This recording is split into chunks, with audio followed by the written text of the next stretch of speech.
Yes, people. Sorry, I was a bit late today, man. I was hungry. That's all I can say. I was hungry. This is what I'm saying. So just missed half time. Second half, 2-0 to 2-0 to City. So I thought Palace could do something, but you know what, yeah? Like someone used to say, they got bigger fish to fry, but it is what it is. But you know what, yeah? It's not about how late you are, it's about showing up. This is what I'm saying. So I hope everyone's okay. As I always say, good afternoon, good evening, and good night. Blessings to everyone. This is what I'm saying. Anyone in the early doors, make sure you hit that like, make sure you subscribe. Today, yeah, this is gonna be a crazy one. Today, do you know what? Yeah, after the game, I'm gonna do a little call in. This is what I'm saying. First time. So let's see who shows up. What frauds show up in my chat today. Well, haha, good evening, young man. Good evening, young man. Yo, Wagwan General. Yo, what you say, rude boy? What you say, rude boy, Ravi? All right? You all right, Rav? Yes, man. Yes, man. Yes, man. Fried fish in a pot, yeah? No, man. Today, man, that's our mutton style. You see it? So, you know what? When food off a run, food off a run, yeah? And I was sitting there and I was like, geez, man. But because we made this thing, yeah, we have to come around, yes, sir. You get what I'm saying? Fraud seed upon this studio, you see it, fam. No, man, but I hope everyone's okay today, man. I hope everyone had a good day. The weather's horrible outside. I'm seeing this horrible score. But you know what? Yeah, we move. But we move. Because, boy, that's the way it goes sometimes, isn't it? You can't always get what you want. You see, you can't always get what your blood clot want. But me all right still. Me all right still. What? Proper Chess told me fish is... Proper Chess tell you fish is nasty? Cheese and peas. What proper Chels don't eat food. All proper Chels does is drink energy drinks. That's what I'm saying. He's probably the first person alive to eat water. I'm saying she probably choose waters like and all of that. You see it? Yeah. But big up proper Chels, yeah. Make sure you lot like and subscribe to proper Chels each and every. You see it? Yeah. But make sure you're hitting that like and subscribe to me as well. Do you get me? Because when I have to represent, people have to represent the Donversation. Yeah, man. Yeah, like I said, apologies for being so late. But it is what it is. It's what I'm saying. Like sometimes when food off a run, you know. They see it, fam.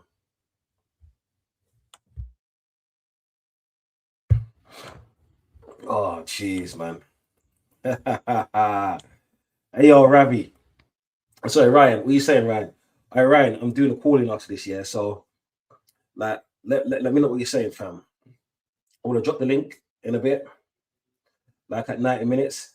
Let me see what frauds are gonna come on. You know what I'm saying? Give me some more names out here. But big up Ryan. This is what I'm saying before W. Each and every. Do you like Johnny Minerals on YouTube? Do you know what? Yeah. Let me see who that is.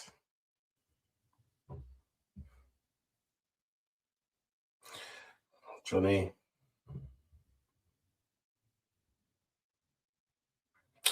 Oh yeah. I've seen it, but I haven't actually watched his stuff. You know what I'm saying? Chelsea boy. He's a Chelsea boy. Yeah. Yeah, do you know what? At full time, bro? At full time, what I'll do, Daniel, I'll big up Daniel Nats each and every. What I'll do is, Ryan, I will send out the thing. I'll send out the link straight afterwards, and then you can talk your shit. This is what I'm saying.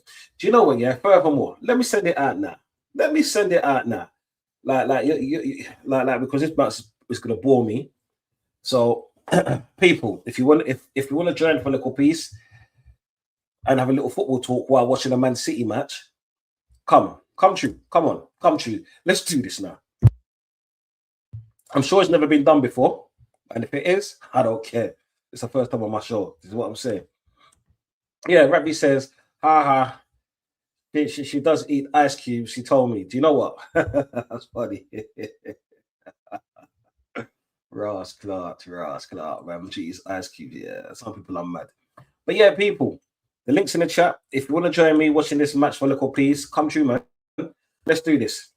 Let's do this. You know what I'm saying? It's 2-0.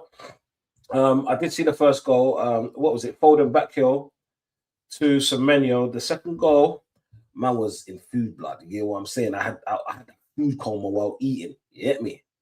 So it was just mad still. It was mad still. But regardless, City are winning 2-0. Big up Chelsea. We saying, girl, Mrs. Ice Eater, the lap lover. Why didn't Foden shoot there? Trying to pass it. They're trying to do this total football thing when they're freaking only 2-0 up. You know what I'm saying? They're supposed to be going for goal difference. They're supposed to be going for goal difference. Yeah, Chelsea, I heard you eat ice cubes. Is that true? You know what I'm saying? I didn't say it, but if someone told me that you eat ice cubes, like what you saying? You know what I'm saying? Like you don't eat food, you eat ice cubes.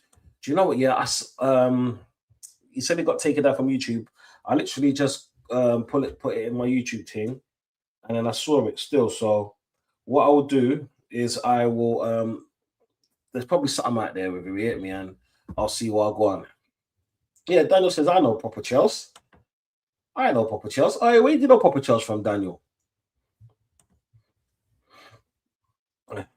Do you know what it is? I'm hoping that Crystal Palace come back, but it ain't gonna happen. This is what I'm saying because I'm a hater, and sometimes hate is not good. It's not good. You have to go with a clean heart. You know what I'm saying? The Palace ain't playing so bad. It's funny because do you know these mind games with Pep and oh, I missed score the second goal on the 40th minute. You see these mind games between Pep and Arteta. I'm loving it because I think football's gone too soft. I don't care if managers are friends. Managers could be friends afterwards. They could drink a little wine and dine and all of that, yeah. But when 9 minutes is there, like they're supposed to be enemies. They're supposed to be gladiators. That's what I'm saying. Yeah, there shouldn't be no friends on the pitch. You get me, especially when they're rivaling your team, rivaling management as well. But then afterwards, they can have a wine, a red, white, rosé, no discrimination, whether it's a brandy or vodka, whiskey, depending on your choice, or even a cold beer. Cider is what it is, yeah? People drink responsibly and make sure you're over the ages before you even think about drinking because you know what? It's not about that. You know what I'm saying? Yeah. Yeah, he says Chelsea's a legend still. Like a Marion icebox, what she's saying. She's got an icebox where her art used to be. She's so cold. She's so cold. To be honest, her attitude's so cold. I ain't even gonna lie. Yo, Ryan, if you're gonna come up here, you're gonna have to put on your you have to put on your camera because no disrespect to you, bro. You're a nice brother, but everyone that comes up here has to put up their camera. Anyone's free to join for a piece, yeah, and then we could talk football. But you have to put on your camera, otherwise you can't come up. You know what I'm saying? That's the rules. That's the rules. But I do see you though. I do see you though. You see what I'm saying, fam? I do see you. Just switch on your camera because I can see you there.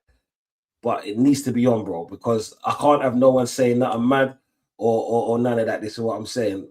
No disrespect, but that's the only rule that I have. This is what I'm saying. Yeah. Football is ridiculous now, soft. Yeah. Do you know what? Yeah. Oh, so unlucky. Um, yeah, football is really soft, man. Really soft. I don't get it.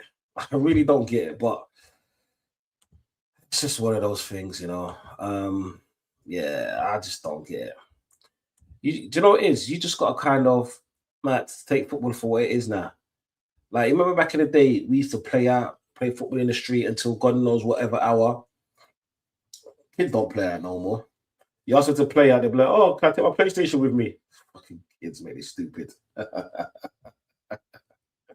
Oh, but you got to love kids, though. You know what I'm saying? They're the future.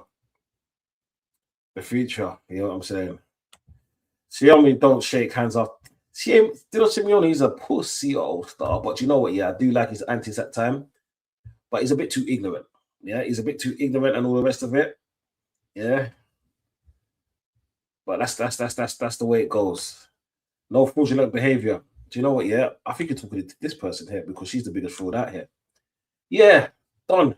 Remember football had the energy, but more it's about the textile. Do you know what? I don't even think a lot of these girls are techie. Honestly, I don't think these ballers are techie nowadays. I think ballers back in the day are techie. There's a few of them that's got that kind of street ball and all of that, but they have nothing else because you remember the original street baller was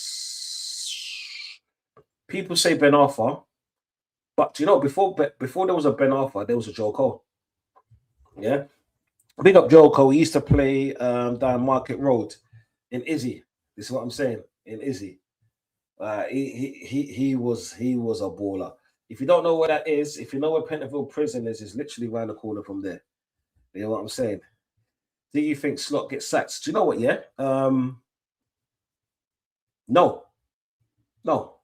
They will back him. To be honest, he's got money in the bank simply because he won the league last season, and even though he's been having an horrendous season, there's a lot of excuses that he could make. Yeah, like Ekatike got injured and he was supposed to be the star signing. This is what I'm saying. The man to take them forward with the goals. And you can see there's certain times you need a clinical striker and like your team hasn't been it. Ekatike is good, but he doesn't really score in big games, in my opinion. Works hasn't hit the floor running. This is why I've been taking a piss out of him all season. See, the thing is, you lot are missing Trent massively. Missing Trent. Obviously, Jota, God bless his soul, but I really don't want to talk about him like that. That's what I'm saying. In either way, whether it is positive or negative, I just want him to rest in peace. This is what I'm saying. He's got a family out there, still kids. We got to respect people. You get what I'm saying? But what I do think is, I think they will reevaluate the situation come Christmas. Yeah, if he's in a good spot come Christmas and still in cup competitions, they'll keep it for the rest of the season. If he goes out of one, let's say the FA Cup and is only the Carabao Cup, Champions League, and he's not really there or thereabouts in the Premier League, I think they'll sack him. You know what I'm saying? Yeah. But yeah, my man says FSG moving mad still. Do you know what? Yeah, it's moving mad to you, but it's good to me. You know what I'm saying? What did they say? Treasure for one person, trash for another. People, if you want to come up and join me for a little piece, you're free to do it, but you have to put your camera on. That's the only thing I require. There's no disrespect to no one. You know what I'm saying? I don't care what you look like. The internet don't care what you look like. Like, I have frauds on my channel. This is what I'm saying. Yeah. But because if you've been on one of my shows before, then you're okay to have it off. But if you've never been on my show, you got to give me that respect first time. This is what I'm saying, because I like to see who I'm talking to. You know what I'm saying? And that's why it is. This is why proper Chels can sometimes come on there and have this blood clot picture up. This is what I'm saying. Like, I want to see a picture at times, man. The person that eats ice. But yo, the Tundrum 17, what you saying, my G? I hope you're all good. I hope you're all good. You get me? Where do you think Xavi Alonso will end up? Do you know what? Yeah, I think he ends up at Chelsea, to be honest. I actually think he ends up at Chelsea. It sounds crazy, but it would have been a fairy tale for him to go to Liverpool, obviously, because he was there. And not many of you Liverpool supporters actually knew that he was out of favour at one stage. I think it was Rafa Benitez. And Rafa Benitez wanted to play Barry in front of him. Gareth Barry. Gareth Barry is what I'm saying. But it is what it is. This is what I'm saying. Because you're keeping Slot, you definitely won't get him. But I think you probably go to Chelsea, yeah, because Chelsea are managerless. You know he's good he's good with the young ones, you get me? Everything he done with Leverkusen and stuff like that. So I think he will cook at Chelsea and he will have a lot more time. So yeah, that's what I ask, man. Any more questions? Come true, come true. Oh no, Chelsea, you're good, man. Like you're good because we do a lot of streams together. This is what I'm saying. I'm all jumping in your stream, so you're good. If you want to come on, that's fine by me. But anyone else, they have to put on their camera simply because protocols. This is what I'm saying. I don't want no madness happening or nothing like no fraudulentalism or get me put down. This is what I'm saying. Like I'm growing my numbers slowly, so like I can't have it, and that's me saying it with respect. What if you want to come on at full time? That's down to you. It's up to you, man. But come true. Oh, but come on, but my camera's broken today. But Xavi Alonso does not have any experience in the Premier League. But he needs experience in the Premier League before he goes Liverpool. Do you know what, right? Ancelotti didn't have no experience when he first came to Chelsea. But look what he did. Pep Guardiola, look what he did. Alex Ferguson, look what he did. Conte, yeah. Wenger, right? The list goes on. Yeah. Sometimes you have to kind of give the manager. I was going to say that you have to try to give the manager room to fail. That's what I'm saying. And you never know how good a manager is until you give them the opportunity. You never know. He might be great or he might flop, but you just never know. You got to remember. It's just like with players, because when players come from abroad and stuff like that, they always say it needs a minute for like foreign players, as they like to call them, to get used to the Premier League. So you got to kind of give the same respect to managers as well. You know what I'm saying? Yeah, like slot ain't gonna happen again. A slot ain't gonna happen again. Let me be realistic with you. It's just like the invincible team. It's like there's certain things that like I want to hit wonders, like a Leicester season. That shit's not gonna happen again. But it is what it is what I'm saying. Oh no, oh no, here he comes. Here comes pain and misery. Yeah, here comes pain and blood clot misery. No worries, Church, when you're ready. This is what I'm saying. I can't believe it. Don, watch out, Man City are coming. Hey, Rude Boy. Yeah, let me show you. Let me show you something, Rude Boy. Yeah, like Pep was asking, what was it? Hammers for help. How did that go, bro? You know what I'm saying? He's saying, oh yeah, don't worry, Crystal Palace will play Arsenal at the end of the season, and they're gonna do something. You know what I'm saying? Like, my man's just simping for other teams, man. This is not the Pep Guardiola that we know. You know what I'm saying? But don't worry, Jack. Just worry about where Cole Palmer is. Yo, Chels, what's going on? You good? Hello, Don. You all right? Yeah, all the better to speak to you. Oh, good, Don. How's your day been? Oh, my day's been bloody awesome. This is what I'm saying. I got fucking drenched in that hailstone today. Yeah, So did I. yeah, it's fucking horrible. It's fucking horrible. But you know what? Yeah, we moved. I still got my bottle. Seem to throw it away. Look, Yeah. Are you back in City today, yeah? I'm back in City today. Yeah. Hell no, man. Like the palace, Oh, the palace, the Mamoosh. palace, and where we go, we follow, we follow, we follow. Oh, Oh, Mamoosh. Mamoosh. fuck, mate. You know what I'm saying? Are you back in PSG? Please tell me you're back in PSG. Of course I'm back in PSG. Why? And, Why? like, I mean, people come on my stream the other day when I was streaming the Atletico and Arsenal game. People Yeah. generally thought I went out and bought a Atletico shirt for the game to hate watch. I was like, if Oh, you now just yeah. stop commenting, I was like, if you go and watch my videos, you will see that I do actually follow Atletico. But I Yeah. might just purposely go and get a PSG shirt. Oh, yeah, that's gonna piss me off. But you know what? Yeah, do you remember what I said to you the other day? Every single team that you backed, yeah, when Arsenal's been playing them, Arsenal has beaten them. So carry on backing because you might be the hoodoo that Arsenal really need. So proper Chelsea, if it comes true, I'm thanking you. You're the first person that I want to holler at and say, yeah, it was Chelsea. It was proper Chelsea that did this for us. I told you, all my Arsenal, I told you I'm blocking them all. If, I, Mm. if Arsenal win the Champions League and the Premier League, I'm blocking every single Arsenal fan. Why? You gonna block me as well? No, obviously, no, Don, I couldn't do that.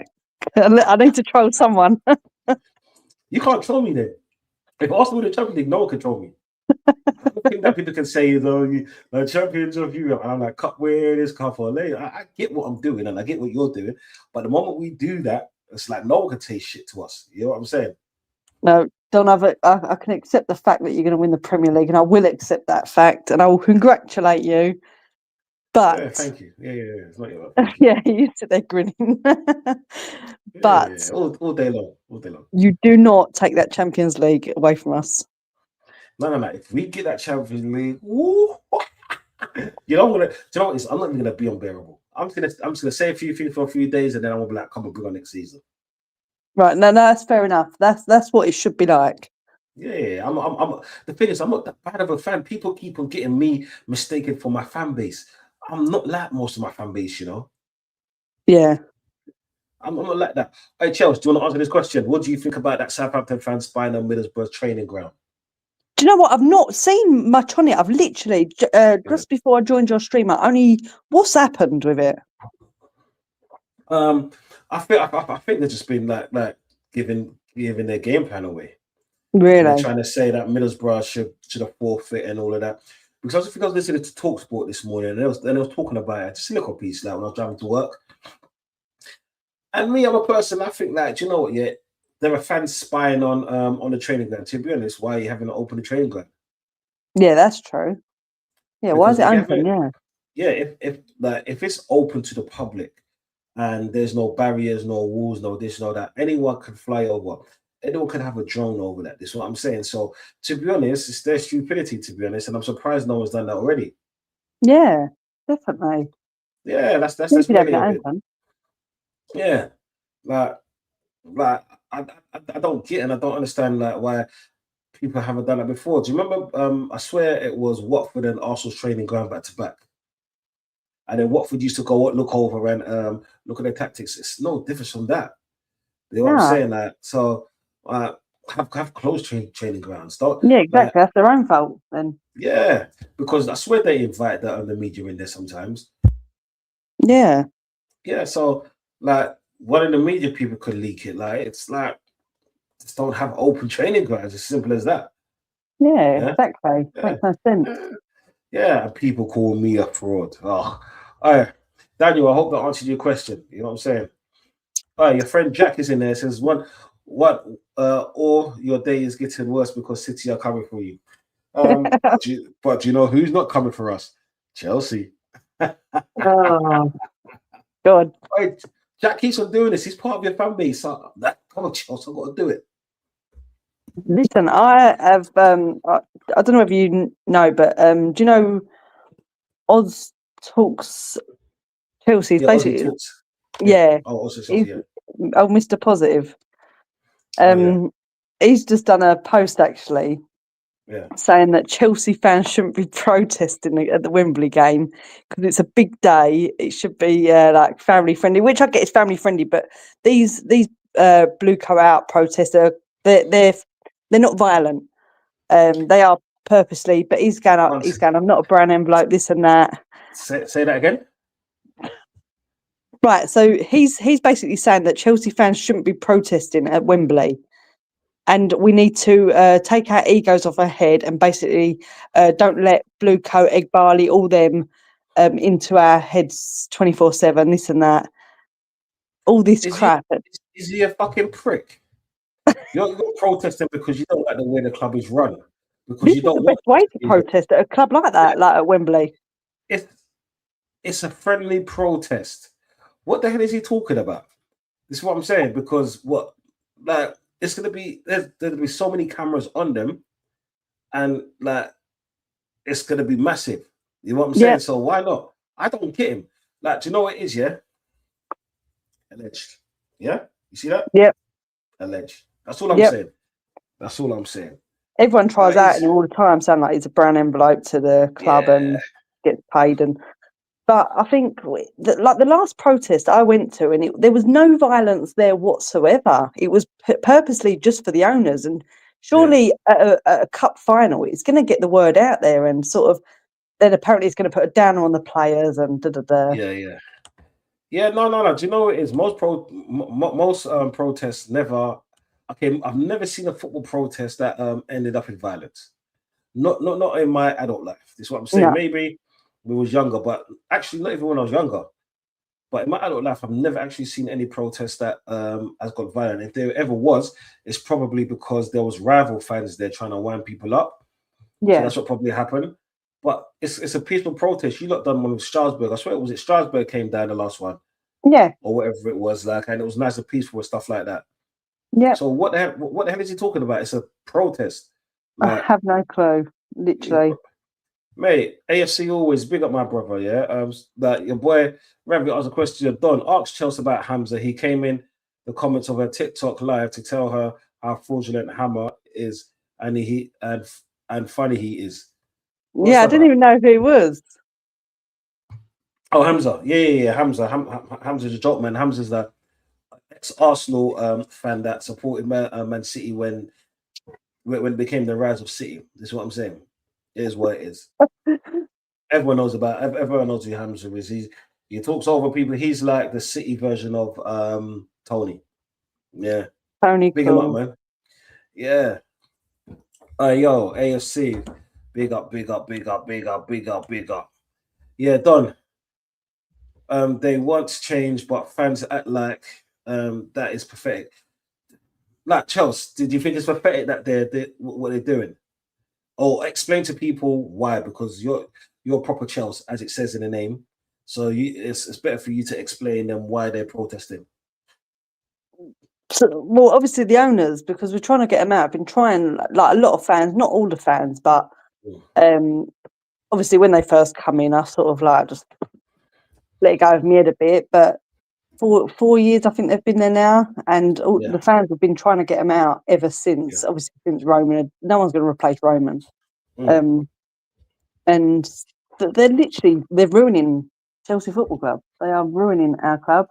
They don't. The difference with Roman, as much as what he done all these dodgy dealings, whatever, you Yeah, can't take away from him how much he loved the club and what he did for the club, right down to the academy side of things.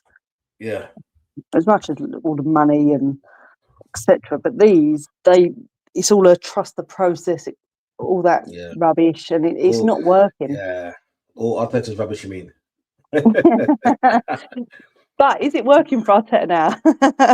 Do you know what? Yeah. Oh, ref. What we saying? What we saying? What we saying? Oh, hang on, let me look. Oh, he's giving a player. He's giving a player yellow card for Oh, diving. mm, Oh, he looked like he went down. yeah, Legitimate players. But do you know what? He should have shot. He bottled it. He bottled it. He should have shot. He should have shot. Yeah. Do you know what, Chelsea? I just don't understand why people are even like. I, I really don't get it. I really don't get it. no, If you want to protest, you should be free to protest no matter how you like to, and keep it like that. This is what I'm saying, and it doesn't mean you're not backing the boys, because what people forget is that, you see, as an Arsenal fan, I want to be happy with my manager, yeah, and I've clearly said that time and time again. It doesn't mean I'm not an Arsenal supporter or I shouldn't be doing things because of the team. This is not yeah, about the team. This is about the infrastructure around the team. Yeah, this is yeah, about the person who, like, either buys the players or the manager or the owners, whoever. Right? It's yeah, about them and not the team, because it's like these fans are so stupid. They forget that after after the club owners or the manager at the time is gone, with certain members of staff, you will still be there buying the products. You will still be there going to matches, watching them on TV and streaming and whatever. You will still be there, but they're not guaranteed to be there. This is what I'm saying. This is why, exactly. like, this is why, if you're not happy, yeah, protest. At least you're protesting like a peaceful protest and doing something stupid. Where, do you know, when someone's running on the field trying to hit a player or trying to get to someone or sending someone like death threats, which I think is totally wrong, and all of that. It's a peaceful Yeah, protest. You know what I'm saying? You're showing the world exactly. your distaste and dislike with the whole infrastructure of the Chelsea brand. Yeah, people are just stupid. That's what it is. People are just stupid, I guess. Yeah, they are. I think I've got myself a T-shirt made and all sorts. And I messaged a couple of the lads that they're sort of like Yeah, in with it and like setting it all up. I yeah, messaged them. I said, "Is the like because there hasn't compared to the other protests, there hasn't been much talk about it. There's yeah, obviously been like the talk of it, but not too much." yeah. I And get I that. messaged them and I was like, "Is it still going ahead?" I said because, and I told them about Oz, and they was like, "Of course he's saying that." Yeah, And they yeah, was and like, "Of course because it's going ahead." yeah, because do you know what it is? People forget that streaming is about opinions, right? And they more want, let's say, a record deal than actually talk what their true selves. It's like off the camera. It's like, you see people like us off the camera or on the camera. We still say the same thing, whether people agree or not. You know what I'm saying? Whether it's like the popular demand, because, for example, and AFC, I'll get to this question in a second. For example, you see now Arsenal's in this position where we're about to win the league. Oh, good goal, 3-0. Savinho scored. Mm, It's crazy now. The goal difference is better now. Can you imagine, like, Arsenal's about to win the league. Can you imagine if I turn around and said, you know, I've always supported Arteta, this, whatever Arteta's done, I still want him at the club. No, I still have my stance that I still don't think is good enough, yeah, even if he wins this league. You know what I'm saying? And if he wins another league or another trophy or another major, then I'll back him because he's shown me consistency. You know what yeah, I'm saying? You like, people's got to prove to you. It's like Todd Bowley. Todd Bowley's got to prove to you that he's a serious manager, whether it's for players or the manager that they get in next. Because let's say for him to signing a Garnacho, yeah, a Gittins, a Delap, shows that he's not a serious owner that wants to bring his club forward. You know what I'm saying? Definitely, yeah. Now, if he went out next season and bought an Mbappe or a Vinicius Junior or so on of that kind of thing, and a few other players to put around him to not get the numbers in, then you can say he's trying to build. Now he's trying to build. So that's something you can back. It's like give you something to hold on, and then you can hold on it. You get me? Yeah. But just my opinion. You know what I'm saying? Just give me 1 second, Chelsea says. Yeah. Don't see where we went on a 9-year trophy drought under Wenger and we won the FA Cup. That parade was 700,000. I was there. Fans, this parade talking about 1.5 million. Yo, all I'm saying is, yeah, in Islington is gonna be locked down. People, come down. This is what I'm saying. Come down. If you see me, do not call me Donchenko Charles. This is what I'm saying, because I'll walk past you like that, yeah. I love my bottle of brandy and let's party, yeah. Chelsea, you're free to come down as well. Yeah. Fucking That's gonna be a fraud. nice link up still. It's gonna be a nice link up still. This is what I'm saying. Like you got to link up all the man them and everyone and everything. You know what I'm Yeah, well, saying? Don, we've got the FA Cup final Saturday. If you want to come down, we've got a table booked at a pub in Wembley. Oh no, I'm going Essex that weekend. There's a Oh yeah. retreat down. Yeah, there's a retreat down there, so it's nothing for me. It's a See, spark. I'm going out my end, and you're coming to my ends. Yeah, it's crazy, and it's like we're just doing. But yeah, no. You know the funny thing is, yeah, I think you lot are gonna win. Nah. I think you lot are gonna win. But yeah, man. So I'm saying we both can lift a trophy this season as long as you just keep Man City to a single something. And if you not do win a trophy, to be honest, it's kind of like it kind of shows that you didn't have that much bad of a season. You know what I'm saying? So yeah. But if Arsenal do win 1.5 mil, oi, let's do this. Yo, Gunner G, big up my brother each and every time. Big You know up, what I'm Gunner. saying, man? Yeah, man. Such a good guy, man. Such a good guy. Yeah, I Man, like it's Gunner. respect Nice. and all of that. Yeah. See, you like Gunner, but you don't like me. No, don't. You see these people. No, I like you and Gunner, but I very much dislike your team. Oh, you very much dislike my team. Not even so much your team, but more your fans. Everyone says that. Is my family that bad? Yeah, I think you, Gunner, North. Yeah, they're sort of the legitimate Arsenal. Oh, you mean the real ones? Oh, Yeah. sorry to score. Yeah, no, I'm with that. Well, yeah, do you know it's some do you know what it is? If let's say City wasn't doing what they were doing, do you know people like what's his name? Hamza. Like you'll think that he's infuriating just simply because he's an arsehole. That's what I'm saying. It's just because Man City's won so much, but he's not. But all the real Man City fans know that he's not a real fucking City fan. That's what I'm saying. Everyone knows that. But that's just my opinion. No, mate. Look, yeah, you like when you're younger or like in your teenagers or your early adult years, you can't be caught in another man's like team's tops. Hey, Chelsea, you don't understand. I refuse to wear another jersey from another English team. Refuse. The only one I had was Ajax. Yeah, do you know the Ajax one where the black one where they done the whole Rasta thing? Yeah, I had that one with the line on it. But when my dog was a puppy, friggin' chewed it up. Yeah, mad. No, so I couldn't wear another English team's shirt. Absolutely not. Nah. And I get roasted so much with obviously the Atletico crap, and which I can understand. But then I sit there and say, but if I had a Real Madrid, PSG, Barcelona, no one would say nothing, because 9 times out of 10, a lot of people have got their Premier League club, and then they have like a Barcelona shirt or whatever. Nothing, no one says nothing. But because it's like a team that obviously there's loads of Atleti fans, but not around here. Yeah. No, but it's true though. People are just idiots in it. It's like, it's funny because if you like with people they're so stupid. If you had, let's say, all the names that you mentioned, the PSG, Barcelona, Real Madrid, something like a top like that, do you know what they're saying? You're glory hunting. Yeah. Like Atletico don't rarely win anything, to be honest. They might win. You know what it is? They were like Arsenal at some point. They might win the Copa del Rey once or twice. They've won the league like maybe twice in the last 30 years, is what I'm saying. Mm. No, that okay, actually that's more like Liverpool, but here we move. Um so I don't understand people. People are always gonna want something to say. This is what I'm saying. Just do your thing, man, because you're smashing it over there on TikTok and people are just idiots. Yo, Morris, big up my G. I hope you're good, man. I hope you're good. You know what I'm saying, man? People are just idiots. Like, Yeah. you can never make them happy. Let Like, me you can live it. probably, That's what I'll say. Let me live it.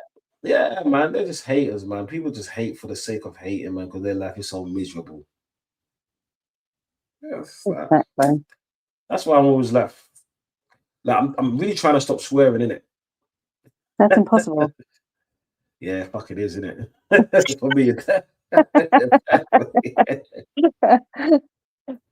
Yeah, it definitely is. Don't like say haters gonna hate ballers gonna ball. Yeah, haters gonna hate ballers gonna ball. All right, do you know Ravi? Yeah, Ravi, you can tell Ravi loves music, innit? He references music a lot. Yeah, He he loves tells me, but music. I ain't got a clue, Don. I just Yeah, make out I haters know what gonna he's on hate. about. Ballers gonna ball. Yeah, I know the song. I know the song. Was he off? Was he on? Was he off? Is that Sar? Oh, Sar hit it straight at the keeper. Yeah, this match is petering out. It's only 5 minutes left to go, man. But it's, What's the you know, goal difference? I don't even fucking know. That's the thing. I wish yeah, I don't even know, but it's probably evens.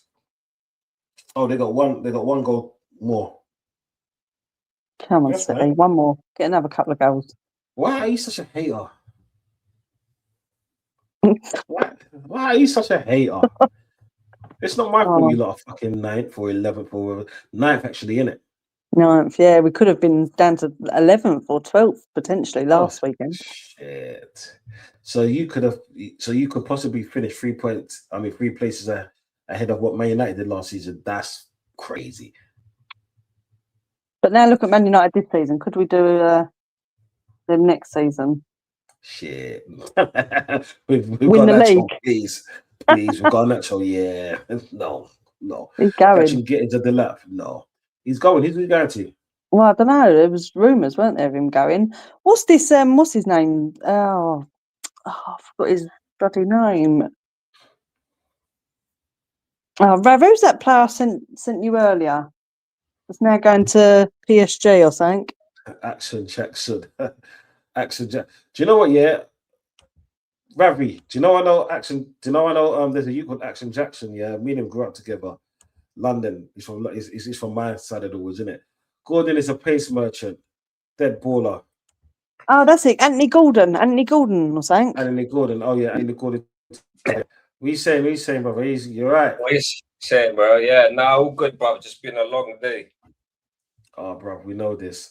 Do you know? Yeah, because we was looking at Anthony Gordon ourselves, but it'd be a good addition for the bench for the left wing because our left wing is frigging no, it's not even trash. Martinelli ain't that great, and because he's inconsistent, and Trossard's leaving this season, so Anthony Gordon might be a good addition.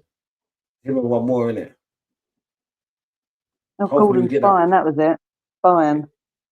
You know, it's If you're asking me, I don't want him. you don't want him. Nah. Do you know what it is? For the bench, I don't mind him, but I prefer that brother from Real Madrid.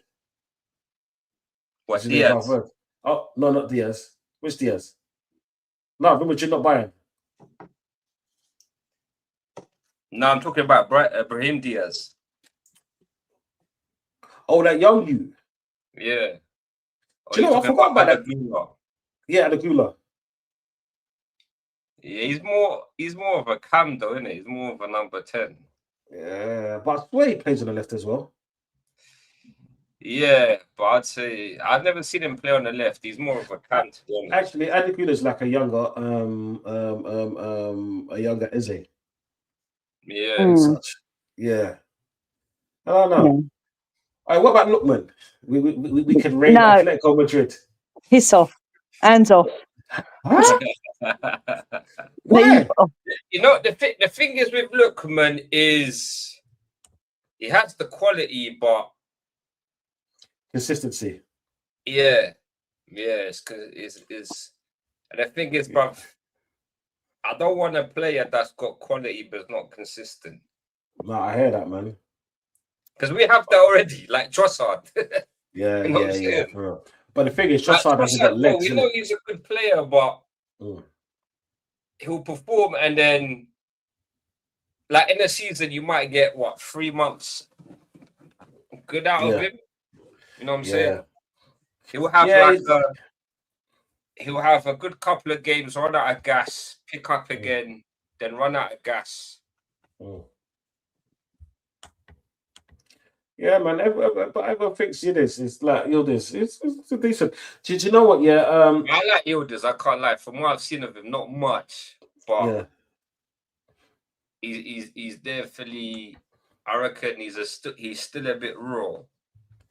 Do you know? But then sometimes that's what you need because you have to remember, Martinelli was a lot like that until he kind of like. You know, sometimes if you keep the rawness from certain players as long as possible, that's a winning formula because not everyone can be about the system. Because like we all say, system ball kills teams, which yes and no. But then, like, who have we got that's young, that's like that? And you're not gonna hate me for saying this. I don't think 1 year is good enough. Yeah. Bro, he's too young, bro. He hasn't played much. I know, but the thing is, are people hyping him up because he's young and Arsenal? Because there's certain things that I need to be seeing. To be honest, the time he's played and the games he's played in, yeah, bro, for me, it's an 8 out of 10. Weren't Chelsea going to try and get him? Yeah, you was. Bro, if other teams want him and top teams want him, then we shouldn't be selling him. No, we should stick him on loan again next season, and next season is his do or die.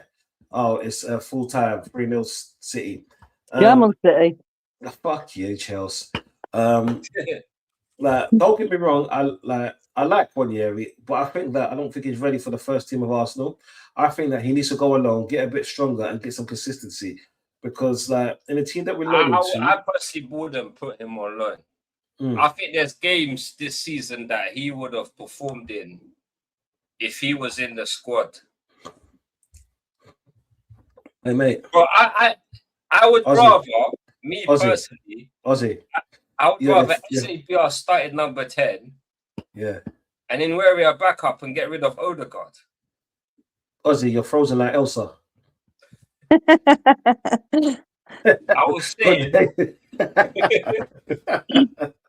was saying, I would rather get rid of Odegaard. Yeah. And then where would be our backup? Yeah. That's what I would do personally. I wouldn't loan him or even thinking about sitting where he's like is outrageous. Do you know what it is? It's like I'll loan him. The only reason I'll loan him out because I'll get a proper number 10, another number 10, yeah, and I'll still get rid of him. But then I'll loan him out just because, like, even if he stays, he's not going to be playing like 20 games a season. I can't see how Arteta does play him. If it was another manager, yeah, I get it, but for some reason Arteta just doesn't like this kid. Right there, brother. That's the problem. Yeah, but then the thing is, right? You got to remember that Arteta's not going anywhere. Yeah, like as much as we want him to, he's going to be here for the foreseeable. So we might as well loan him out, get him experience, get number 10 in the next season or two. Then when he'll be ready to come into the team when Arteta pisses off, bro. This is what I'm saying. So yeah, it's I don't know. Might be right on that one, to be honest, because is Arteta gonna play him when he should be playing him? I don't think so, because he don't do the whole like press and defend and and the covering. Even though Odegaard don't really defend, most of the time he's pointing a mark in space, which is diabolical to me. But he's a preferred choice for this manager. Blood clot, man, like Sai just popped in the building, like big up Sai, man, big up Sai each and every time. Superstar Sai, you don't know. Do you not think Arteta if he wasn't to win a trophy though, would Arteta still not get sacked? Yeah.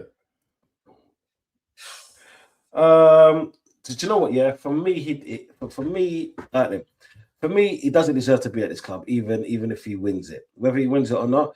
But I don't think he'll get sacked because of what Arsenal fans like to say on the board. They like to make too many excuses. Yeah. Because to be honest, we've hit all our targets money wise, and our owners, realistically, that's all they care about. Like, we don't have owners that value trophies. We have owners that value money. You know what I'm saying?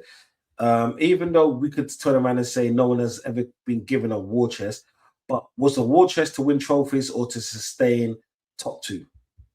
What's the difference? That's what I'm saying. Yeah. You see, the thing is, I always said, and I started off the season of, I think we can win the league, but I don't think Arteta can win the league. Do you see that's two different things? Yeah. My team is good enough. You've got the players there. Yeah, my manager isn't, and I've had that standpoint. Big up, my brother. Like, for so long. That's what I always said. I'm not a top gooner, I'm not a bottom gooner. I'm an Arsenal do better. I love that phrase because first and foremost, I'm an Arsenal supporter, and people get that. People get that like mixed up when they're talking about football. You have to either like Arteta or you don't. I don't give a shit about Arteta. I give a shit about what Arsenal's doing. This is what I'm saying. If Arteta wins a trophy, do I still want him here? No. But next season, I'll leave him alone because he wants a trophy, especially the big ones. You know what I'm saying? If he doesn't win this a trophy and he's still here, oh my. I'll make another channel just so I can disrespect him because that will be cancelled. I have to make another channel. I'll buy you a statue. You buy me a statue? Yeah, of Arteta. Piss off. A nice shirt to go behind you with Arteta's name on. #1 fan.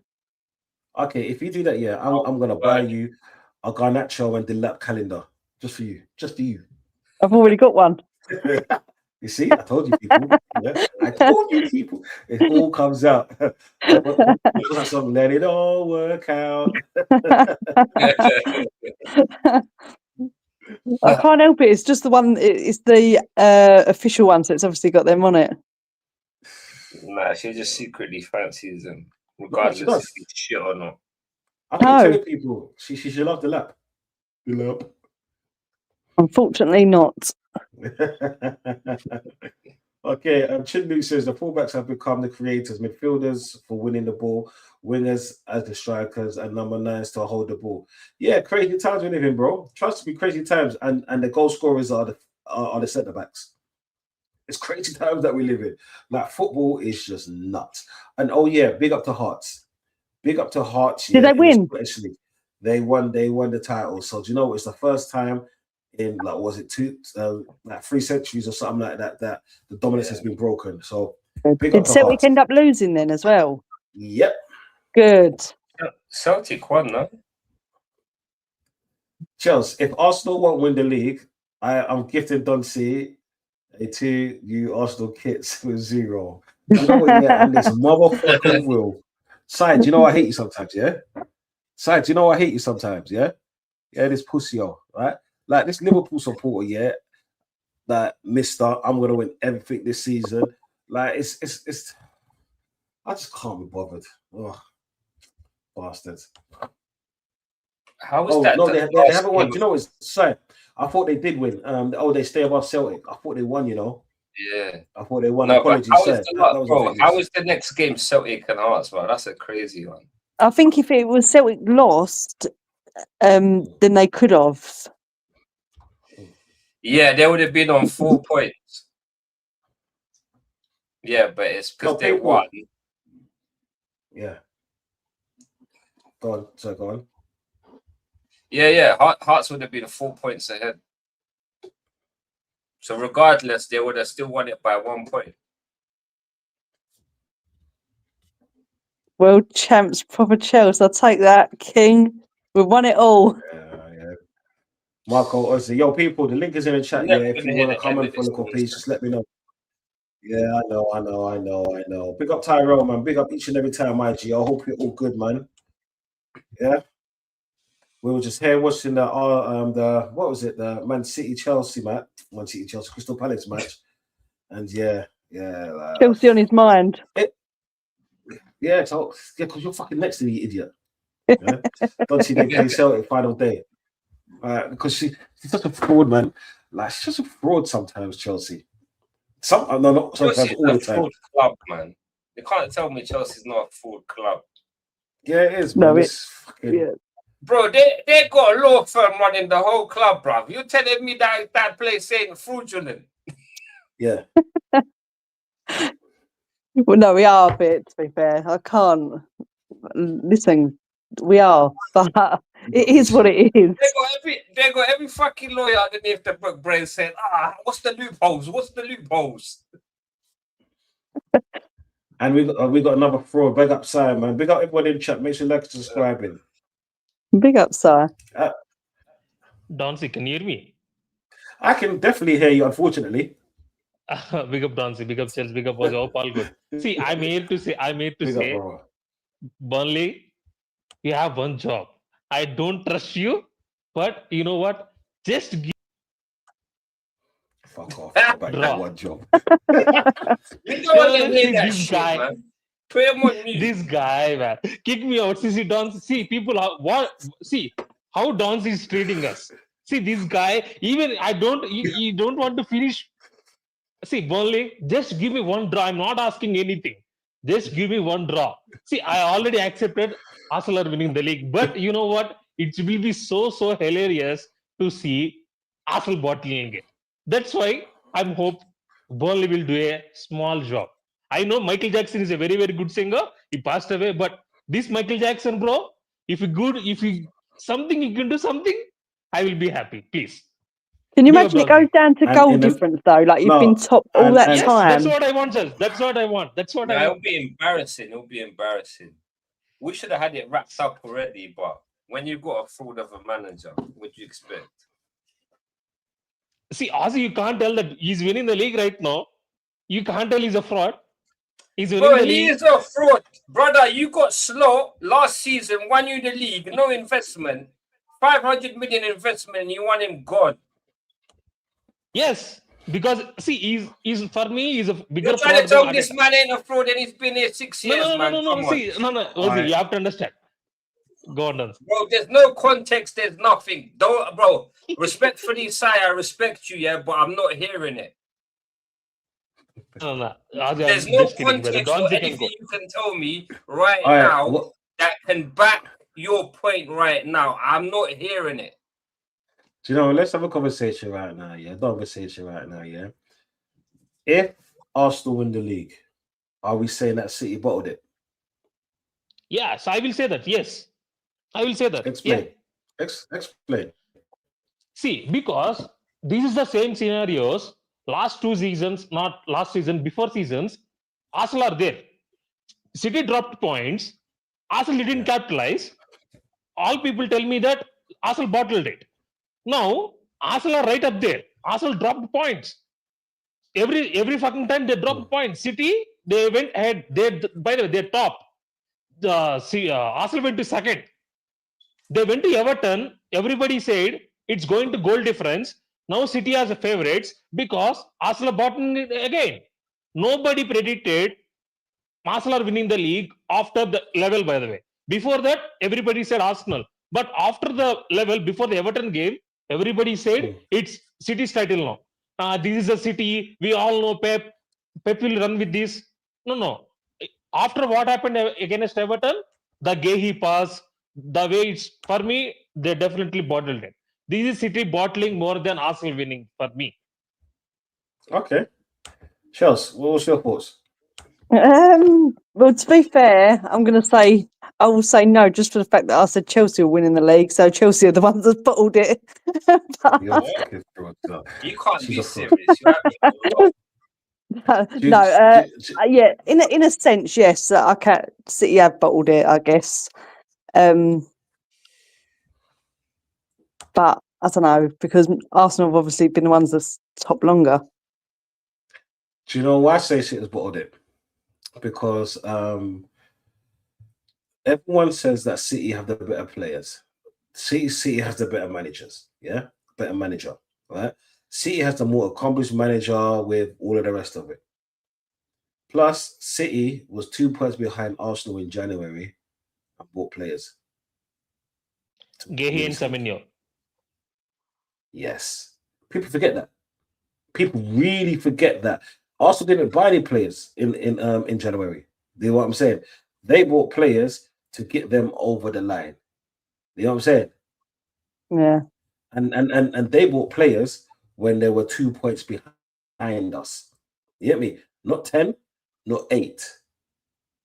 2 points behind us, and then they went out and bought players to get them over the line.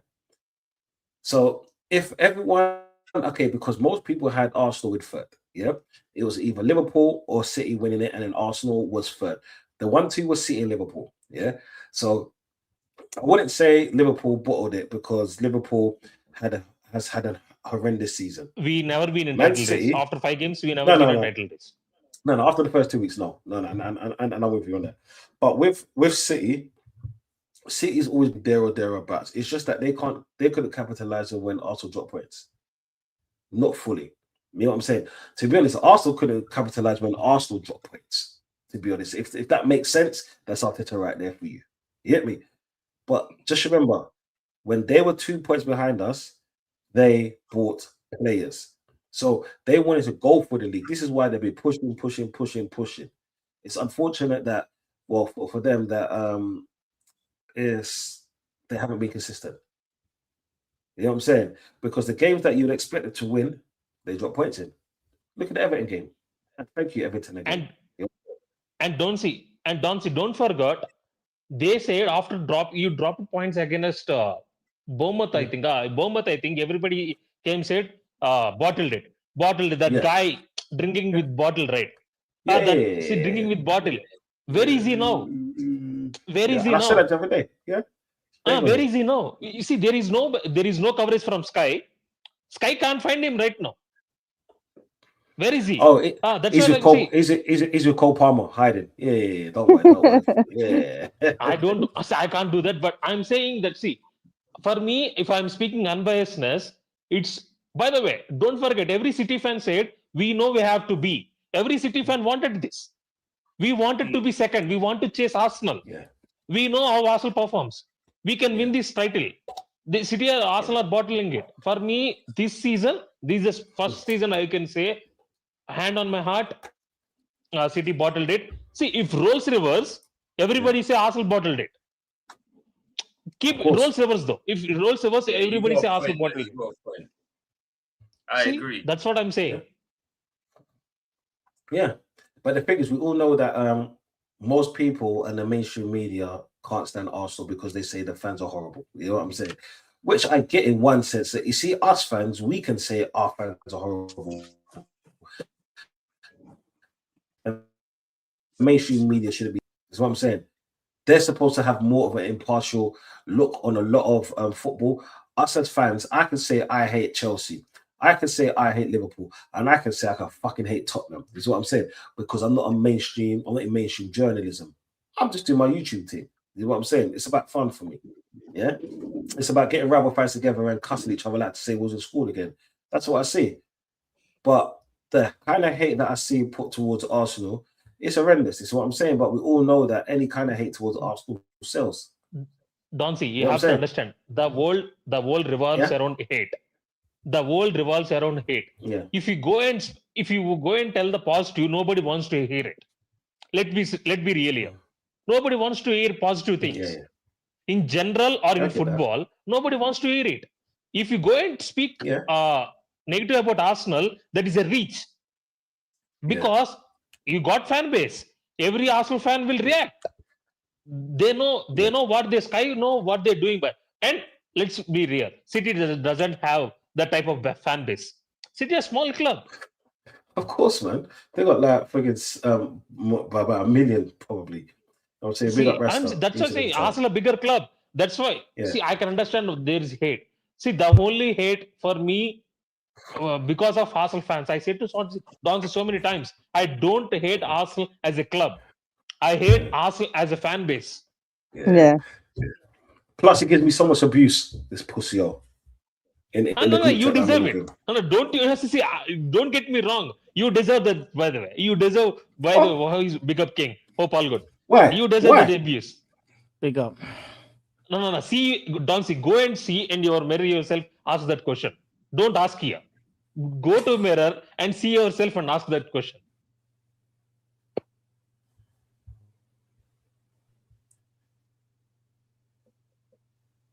Is he frozen? I think he's frozen. Yeah, because He's like I Elsa now. heard a bunch of waffle, man. A bunch of waffle. This red cartel waffle about Man City are the ones. What's it called? The ones. King. See, don't know No, the plan. Arsenal King, have you know, have been bottling it for years. What are we doing here? King. Victims. No. I'm And King. 500 million down the drain. King. They're bottling it. See, you me, I'm not saying this is bottled it. What? Yes, I agree. King, I never disagree though. King, I never disagree though. Let's be honest. I never disagree though. No. I never disagree though. I said to Donsi, we haven't. So what's this? Yeah. What is this? No. Not this season though. Last season though. Not this season though. I'm saying who's been on top? Who's been on top for most of the season? Arsenal. Have they won it yet? No. And if they don't win it, if they don't win it, they're bottling. If they don't win it, yes. If they don't win it, that's what I'm saying. We have to understand. They're the only team that can bottle it. If they don't win it, yeah, they bottle it. But that's the only team that can bottle it right now, because they've been on top. Yes. They've been the number one. They've been numero uno. That's how you bottle. Yeah. City can't bottle anything. They've been chasing. They've been chasing most of the season. No. See, but City are level. They thought their fans and they thought they've never been level. Beating. Level. But they, in terms of goal difference, everything they level. Their fans all are saying that we're beating Everton. We will win the league. Everybody's saying that. Everybody's buzzing that. See, if roles reverse, don't you think it will happen? Everybody said Arsenal. By the way, I hate Arsenal. I'm not backing Arsenal. I'm just speaking reality here. That's it. No, because Arsenal would have been the team chasing. We know that. Arsenal have not been the team. But you have a point to say to a level when obviously we dropped points against, we lost against Bournemouth. That's when they were level. Obviously now. And one more thing, King, you have to understand. Arsenal dropped 6. They won 1 game in 6 games. City never done that. Never went and run, and they haven't won many games. Do that. Why? Because they can't. That's why I said they had an opportunity to do that. They couldn't capitalize. Was City the favourites going into the season? Not this season, no. So we are the favourites. So then who were the ballers? King, we are speaking on last 1 game. That's last 2 games. I'm not speaking in general, by the way. In general, I never said in general. Donsi asked me in last 2 games. In 2 games, you just can't ball in 2 games. That's not. That's why I said he asked me in last 2 games. That's it. In general, I never said City. He asked me in last 2 games. Have City been underwhelming? Yes. Are they not ready? Probably.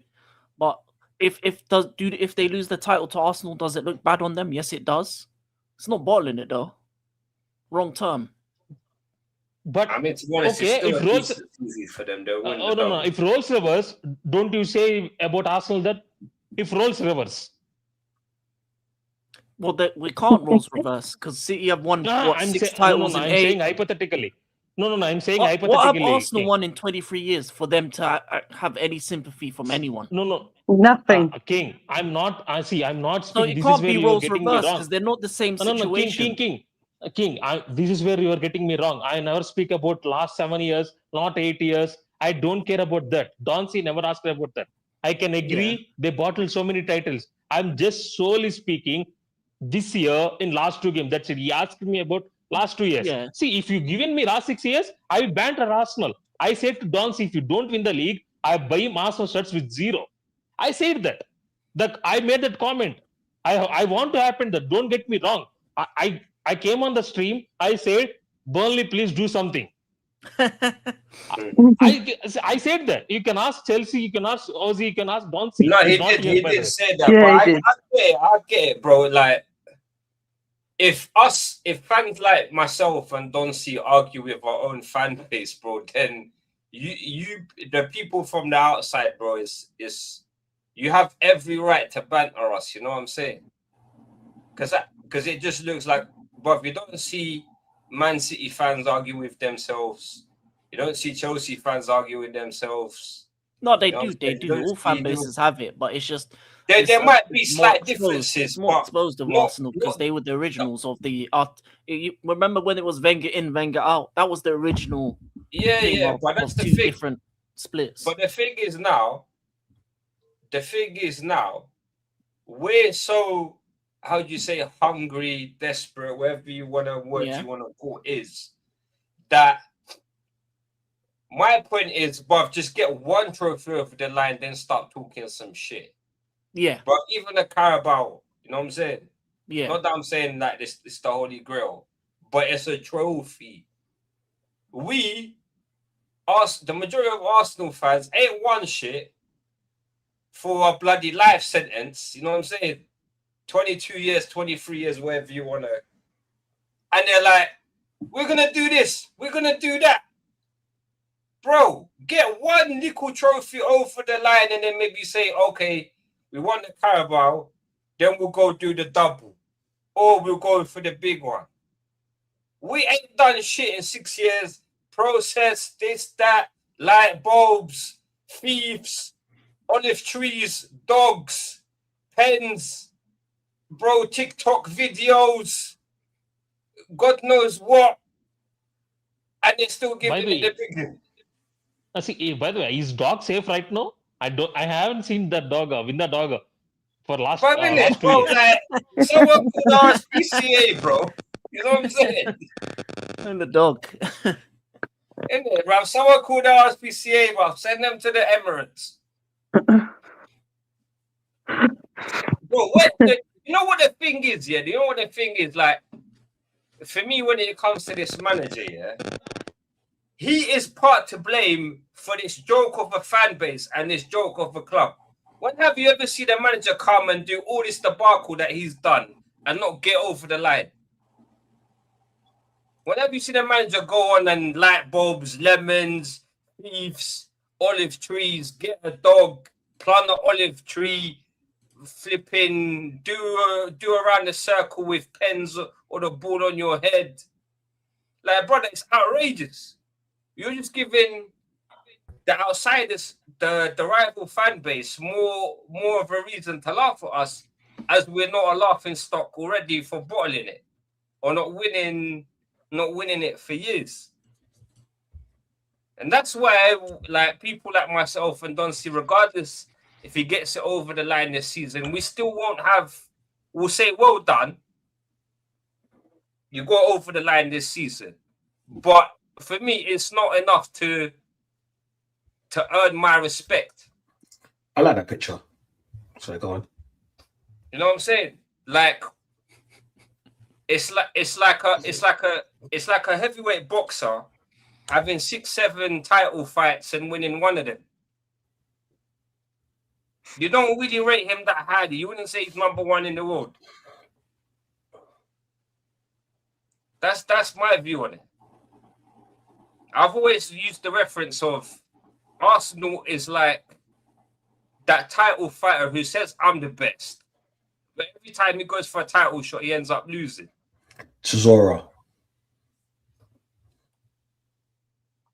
But the thing that makes it worse is all this debacle on top of it. All these joke things on TikToks, the dog, the lemons, the thieves, the light bulbs. It's just crazy. Like, it pisses me off. Because, bruv, you're going down the street or you're linking the man them or whoever, like, and they be like, hey, bro, did you see what you see your club? Did you see the video? Or you see Arteta's done this? Like, bruv, it just pisses you off. Like, you're not pissed off already for not winning shit for 22 years. By the way, a big up hat. Subscribe to Don C. Subscribe to African King Academy. Proper Chels. Aussie Don. None of the likes. Hit the subscribe button. Go Burnley. Go fuck yourself. We'll see. All right, so you know what? The only reason why I didn't done that, yeah, because we was on a Q&A on Flawless thing the other day, and I was shouting at Everton. This is what I'm saying, and he hated that. But it's okay. This is what I'm saying. It's okay. Payback is payback. You see, the thing about Arsenal is I agree with all of you in the sense of in that Arsenal haven't done good enough. And we do not have a definitive right to talk in certain respects, because we're always talking about the past and what happened in the past and the gold trophies and the Henrys, which were great things at that time. But then that's 20 years ago. It's time to get over it and see here and now. Like, we've become like a somewhat sleeping giant when it comes to league titles. Not cups, but more titles. You know what I'm saying? I like the fact that there's always a conversation to have when it comes with Arsenal fans that are in and Arsenal fans that are more on the fence and Arsenal fans that are out, because that's what football's all about. Yeah. But then you have to see Arsenal for what they truly are, and you have to kind of be cordial at times and be like, you know what, this shit's not good enough. Or if it's going great, you praise it. This is what I'm saying. Because that's what football's about as well. You can't like have your cake and eat it, and you can't be sitting there stubborn and be like, you're watching a good match, you're watching Arsenal win game after game after game, or see Arsenal in this position and not kind of get giddy, excited, or be like, you know what, yeah, what if? Because right now we're still in that element of what if, even though I believe that Arsenal's going to win the league, and I said that after the the Man City loss, the second one in the Carabao Cup. I said that. But we haven't won anything yet. It's just that I hate my fans because they're too fucking loud for no reason. Yeah, because instead of just talking the talk, they want to say, oh, but you're an armchair fan. They want to say you don't support Arsenal because you're not supporting the Arteta, not realizing that's two different things. Two different things. Yeah, that's what I'm saying, bro. Sorry to cut you off, don't see, but my thing that pisses me off the most is you're getting fan base saying Arteta FC. Yeah. But do you know how bad that sounds? Yeah. Arteta FC. Bro, look what Pep's done for Man City. Do you ever see them say Pep FC? Yeah. That's how far we've gone. That's how outrageous this thing is. People are saying Arteta FC. Yeah. So, mate, I just find it outrageous. And then they think, oh, why does everyone hate us? Yeah, no, it's. Bro, look at what Pep's done for City. Mourinho done for Chelsea twice. Klopp's done for Liverpool. You never hear them say Mourinho FC. Never hear Pep FC, Klopp FC. None of it. No, you did hear Liverpool say Klopp FC. You did hear you did hear the Klopp and all of that. I didn't hear that personally. Yeah. No, but at least the guys won every trophy and left. Yeah. Well, Chelsea can't say nothing about a manager yet. We can't have the Callum McFarlane FC because we ain't got an official manager. So basically, you're telling me you got keys but no house. Exactly. Well, roles reversed. They got the house, not the keys. Oh yeah, maybe they're the squatters there. No, sorry, that's West Ham. Apologies.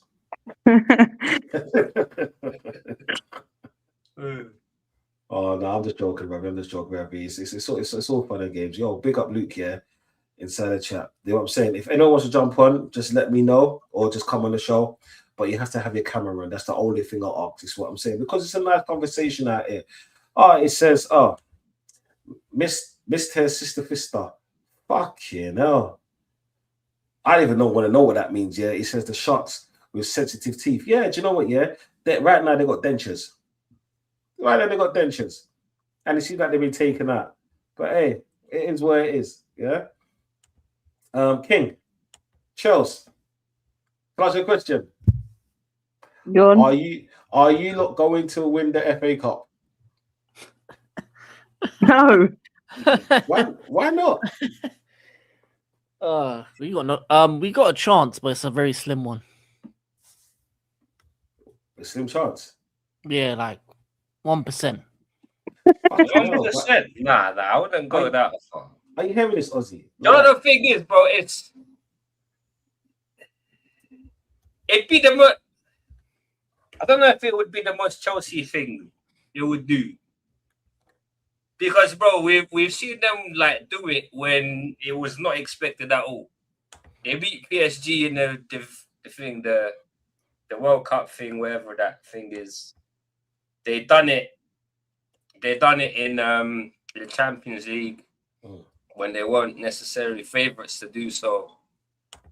So I wouldn't put it past them, but if you're judging it on paper, like, yeah. Liam Delap with the winner, yeah? Yeah, right. Can you imagine that? Liam Delap got natural. I'd give Chelsea about 20%. Yeah, but even that's good because it's like if you see, like I was watching the City game today, and I've been watching a lot of their games all season, and they haven't impressed me much. It's just that the quality has just shown over every other team. It's like little moments, like their first goal that I saw was a back heel by Foden. On a normal day, that would have never gone to the play. Yeah, and Semenyo, he slotted it in. But against Chelsea, I don't think that's going to happen. You get what I'm saying? I really don't think that's going to happen. Plus, they played their game in hand now. Chelsea hasn't played. So I think it's a lot more and going to be a lot tougher than what you lot think. We all know Chelsea has an affiliation with the FA Cup as well. This is why I think that you lot should actually back your team. You know what I'm saying? Like we've probably got a tougher task of beating PSG than you lot have beaten City, in my opinion. Because City are so inconsistent. No, we don't have a manager. We have a caretaker. So, I've never have a caretaker manager ever wanna. Actually, we have. Yes, you have. Europa, was it Europa or Champions League? What's his Champions face? League. Champions League. What's his name? So Di Matteo.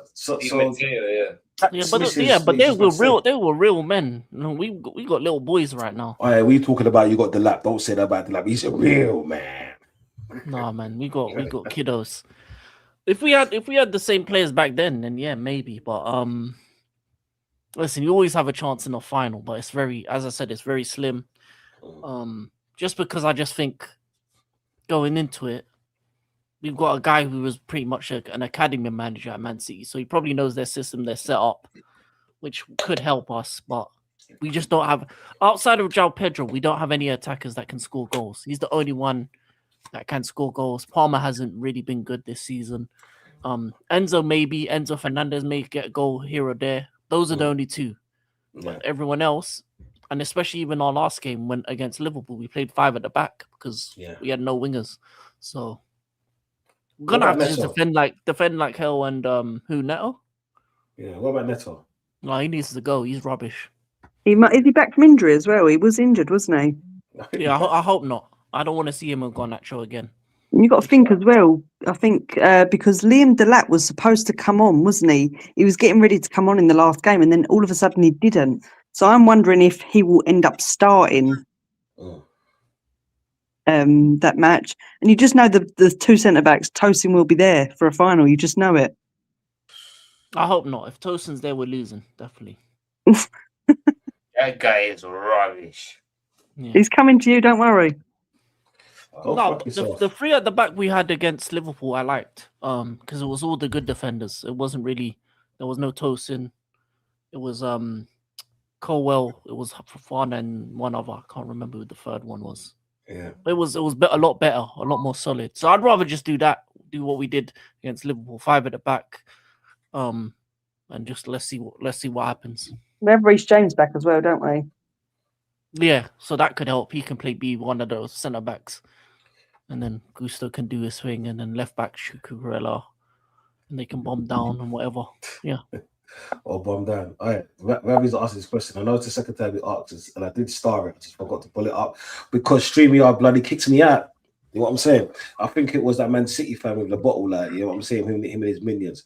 But Ravi asked a question. It says, Don, question for Chelsea and King. Thoughts on the Alonso manager situation? I think that's a good appointment. But go on, peoples. Chelsea? I've had this question quite a lot. Look, from what the managers that have been said that we're getting, he's the best one. But the question is it all the PR? I've been hearing that there's not even been talks. Then I'm hearing there's been close talks. So I don't actually know what's true right now. And I'm very much one of these now. The same with the player situation. We're going to get this person.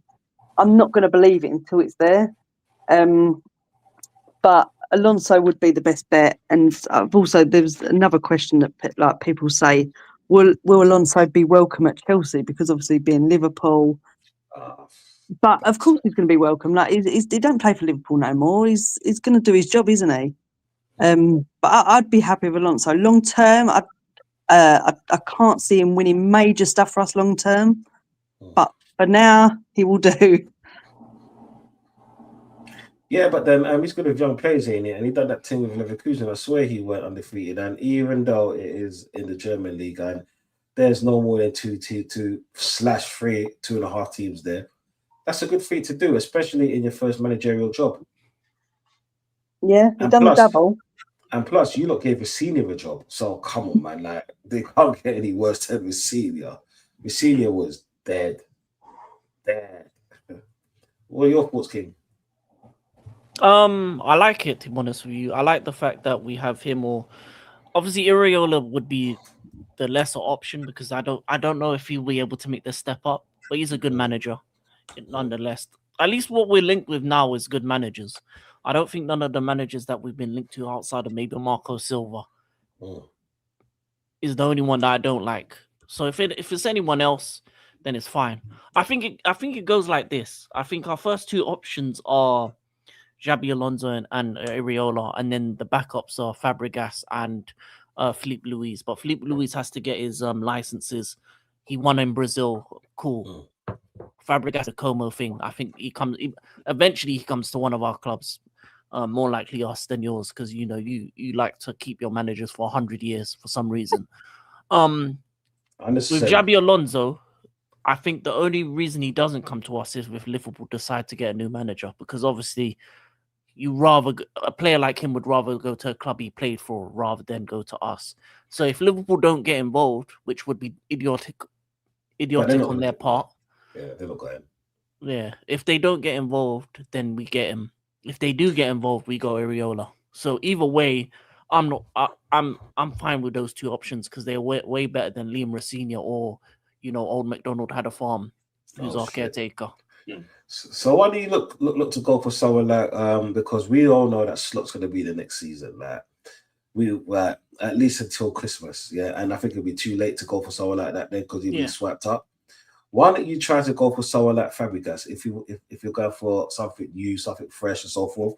Because what I don't think he wants to leave. I don't think he wants to leave Como. Yeah, he said he don't want to leave. I think he's quite happy where he is. Yeah. But every manager says that until you throw the money at them. No, he's smart. I think he's too smart for that. I think he understands that the moment he wants to go to a big club would be when he's ready. Como in Europe next year. Yeah. So they're doing a good project over there. I think that Henry and other players are involved in it.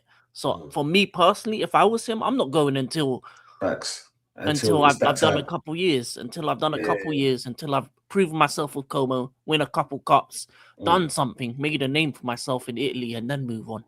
At least with Xabi Alonso, he won in Germany. He's got the credentials to win. The Real Madrid situation, you've seen what Perez is saying. So no manager was going to be successful over there. But he did it in Germany, which is a top 5 league. So you got to respect that. So that's good. Iriola, obviously from the Prem, so you know what to expect from him. Of course. Yeah, and then as I said, the fourth choice is Filipe Luis. He won in Brazil, which is tough to win over there, but he doesn't have the licenses for it. So that's why that would be the lesser option. So I think in the future, we probably go for Fabregas or Filipe Luis if Xabi Alonso or Iriola don't work out. So you got the first two that for now, and then other twos that you probably go back in a couple years' time when they're ready. Do you think you and because you and Man United are in a very similar situation with manager-wise? Because even though for me, I think Carrick deserves a job. He's staying apparently. They're looking to bring him in. But nothing is signed because it's just like the Arsenal thing. Nothing's signed until you see it for your own eyes. Is what I'm saying. But United are that stupid to do it. I think they are going to do it.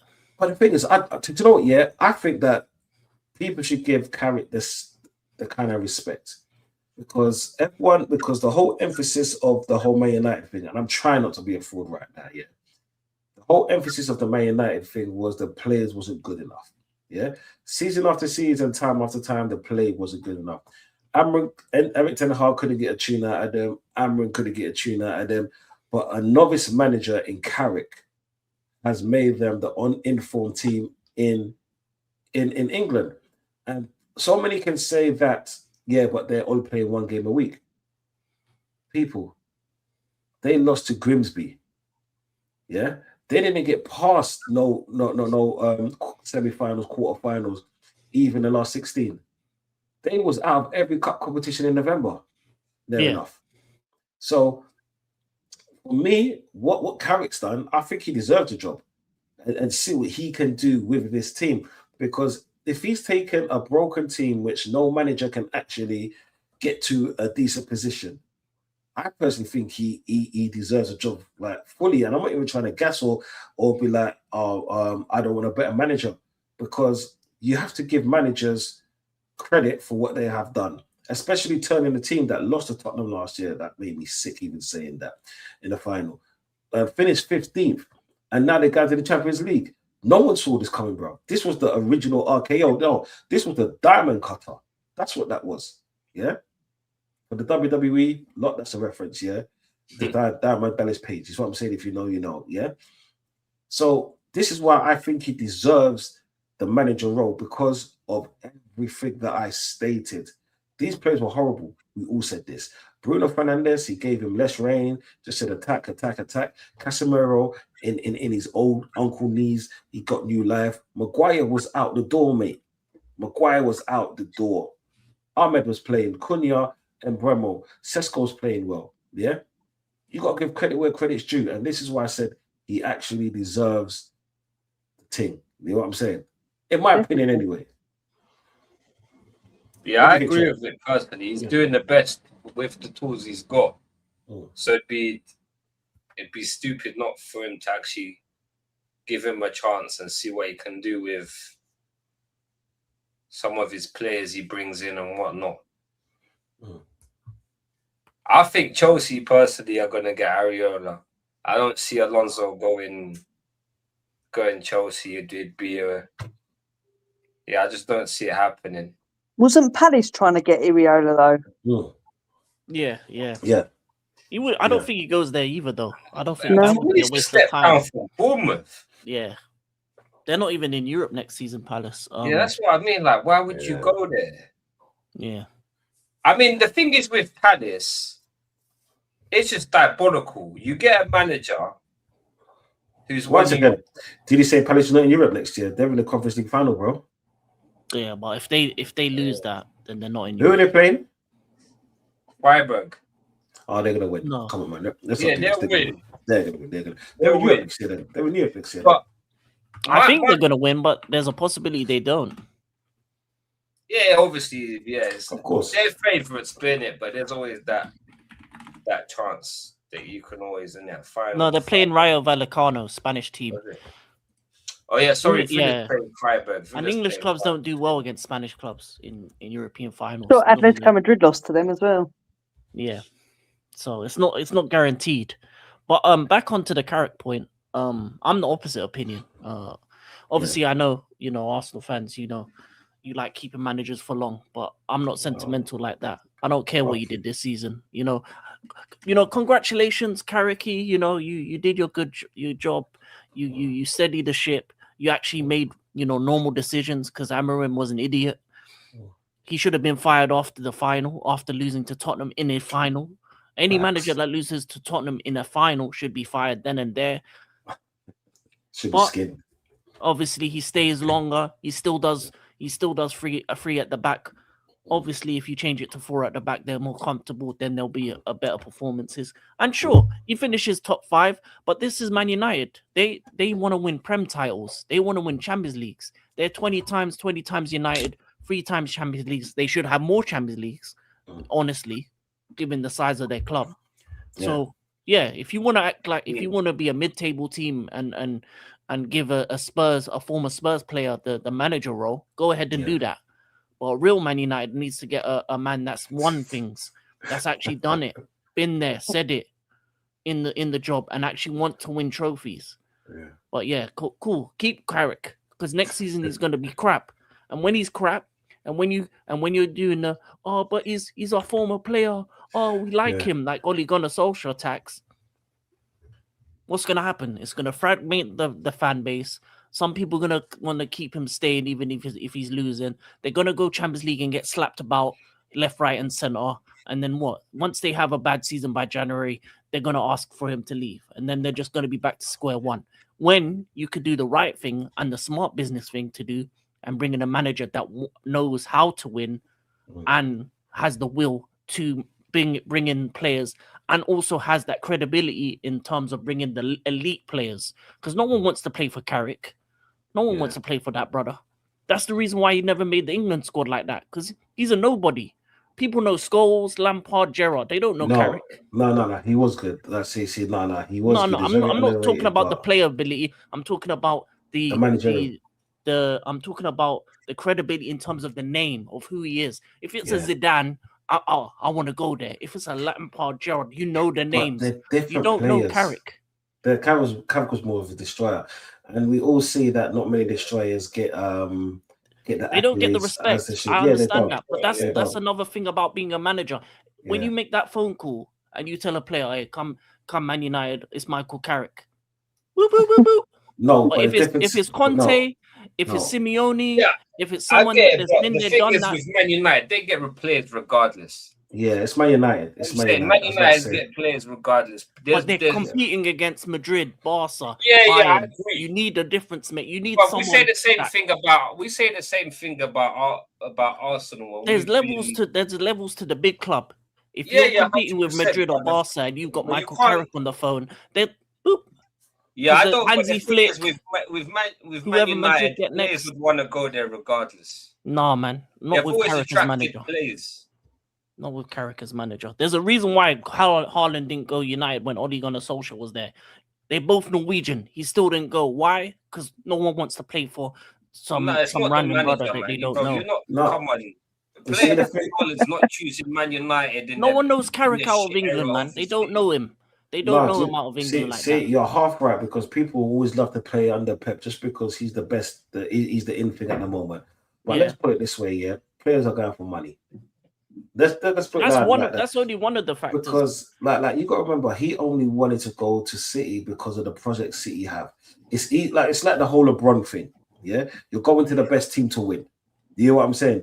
You get transferred to the best team for one reason and one reason only. And the moment they stop winning, you see people like players start falling out, start saying, I want to leave, I want to do this, I want to do that. You see, you're right in one sense with the whole Carrick thing. He hasn't got the pull of even a Fabregas, because, Fabregas has got a Fabregas name. At that thing. I did rank Carrick as a player, but because of Man United being Man United, they still can pull. The thing is, right now, they don't need to pull, because Chindu has stated that right here, Carrick has done well, but next season you really don't know how well they will do, as they would have to play champs, Premier League, all the domestics and all of that good stuff, overloaded.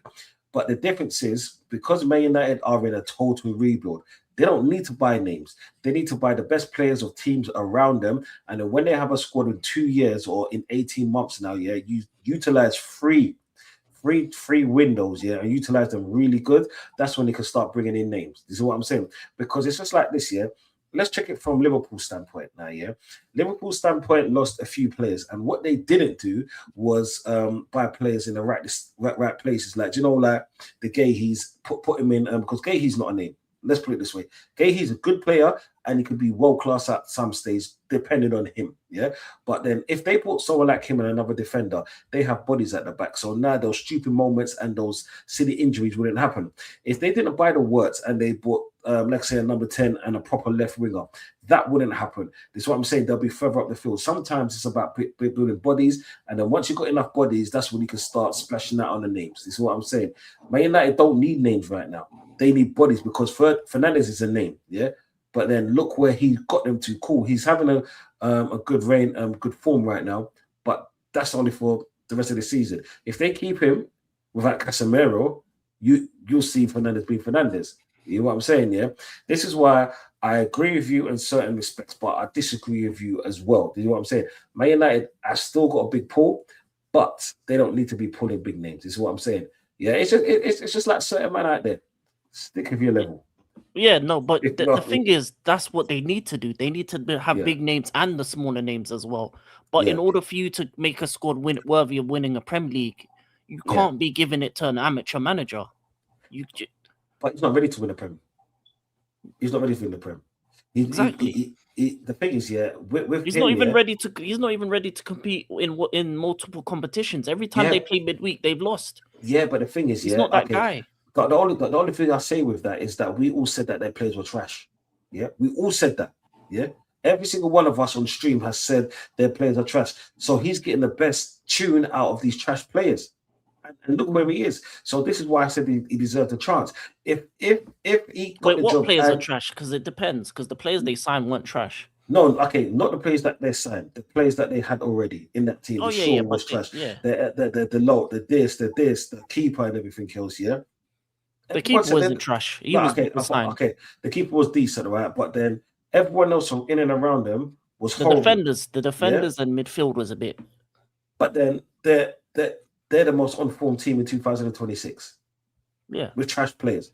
With never enough trash players. This is why I said he deserves a chance. Not because of the pool or nothing like that, because of what he's done with a team that many of us has said is a very poor team. Because never enough, this is a team apart from the three up front lost to Tottenham. That's what I'm saying. And two of those players up front only came in January. People forget that. Sesko was a player that everyone said isn't ready for the league yet. Yeah, and at the beginning of the season, he didn't have no goals. No, he had one. He had, I think, 2 goals up until December or something like that. Yeah, Carrick has brought out something in them. I just want to see how far he can take them. But then I think he's earned the right to be able to fail. This is what I'm saying, because of how he has taken them. It's not about the pool anymore. Back in the day, when we were watching football, let's say in the mid-2000s, it was about the pool. This is how we got Nasri, players like Nasri. This is how we got Khleb. Fabregas, cool, we got him young. You get what I'm saying, yeah? This is why we got Adebayor, one of the most informed strikers, African strikers out there, because we got him from France. Not many people know about that. You get what I'm saying? The reason why we got them was because of the pool, because of our manager, not because of our club, because even though we won, 3 Premier League titles, yes, we was known, but other teams were going for them, but only because of Wenger. Yeah, those days are gone. Unfortunately, everyone's chasing money. The Haaland, he went for money because you got to remember, Haaland ran down his contract like Mbappe, yeah, and got a massive deal. Yeah, you know what I'm saying, an undisclosed massive payment. You know what I'm saying? Yeah, the only reason why Man United got him because Maguire was going to City. Yeah. And they overpaid for him. Yeah. There you go. This is what I'm saying. Yeah, but the thing about United is they don't have time to give someone a chance to fail. They just don't have that time. No, I get that. I don't think any big club should be thinking like that. Oh, let's just give him a chance to fail. You're just going to waste 6 months to a year trying to give another guy a chance. It's not. This is not a chance club. Yeah, but that's not how they should be thinking. But the thing is, look what Everton have done with Ajax.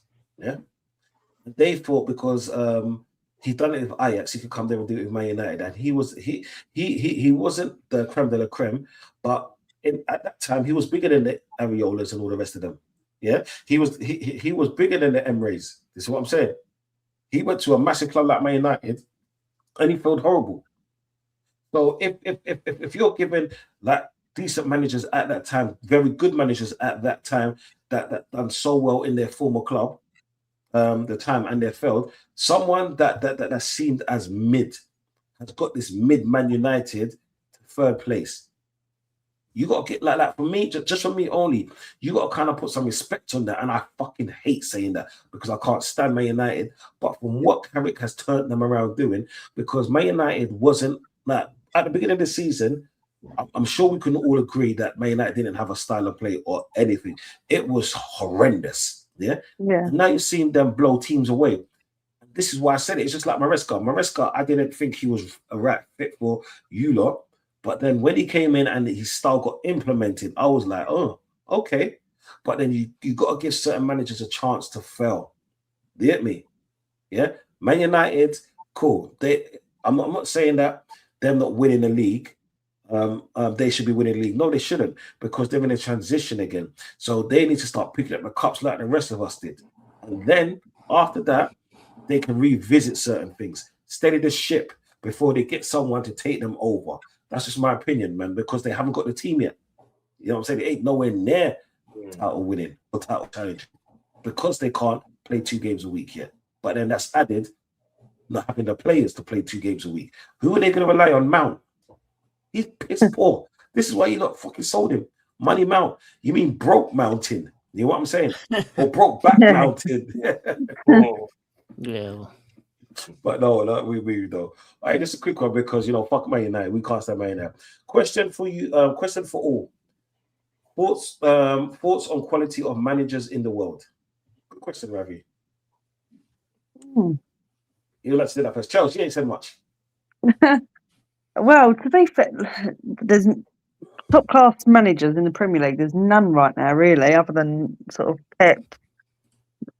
But around the world, it's not like it used to be. You haven't got the top class managers like they used to be back then. But I don't really watch. I watch the Premier League and La Liga, and that's all I really watch. I don't watch all the other leagues. But what's some quality of managers? I don't know. I can't really answer it because there isn't many top class managers now. What you said? Yeah, I think that pool is very small because, like, we look at the Prep. Who you're saying like the top manager there? You obviously put Pep in there. Who else you're putting? Not really putting anyone. Yeah, but he's like your. Obviously, like if you want top 4 and you're gonna win the Europa League, he's not your, that Premier League, Champions League winning manager. You know what I'm saying? What about the brother from PSG? That's if we look at the French league. Obviously, you say Luis Enrique, yeah, top manager. Anyone will want him. But then, who else in the French league is good? Like, I don't know who's second, but. I mean, second in the French league. French league is weak. But then he's French doing league. it. He's doing it in the Premier League. I mean, obviously, we go to the Spanish league. I mean, Real Madrid's in a mess. I rate Hansi Flick. I'll take Hansi Flick. But then who else would you take in? Simeone. I think Simeone is just. He's one of them ones that, you know what, you got to respect what he's done, but can he still do it somewhere else? I don't think so. Nah, he's a bully. I think he'd do well as in for like if he was to get the job at Argentina. I think he'd do well then. But no, I don't.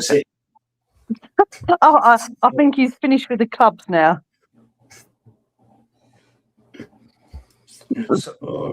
So obviously we've gone through the Premier League, the French league, the Spanish league. We go on what? German league.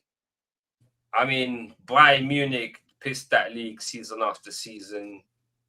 It's only Alonso that's come in recently and kind of said, listen, let me just break that sort of. See, I don't rate company. You know what I'm saying? I don't rate company just because he's going to win the thing with. Nah, man. I mean, that guy got barely relegated, and then you go to Bayern Munich, and Bayern Munich, they respectfully they piss on everyone in that league, man.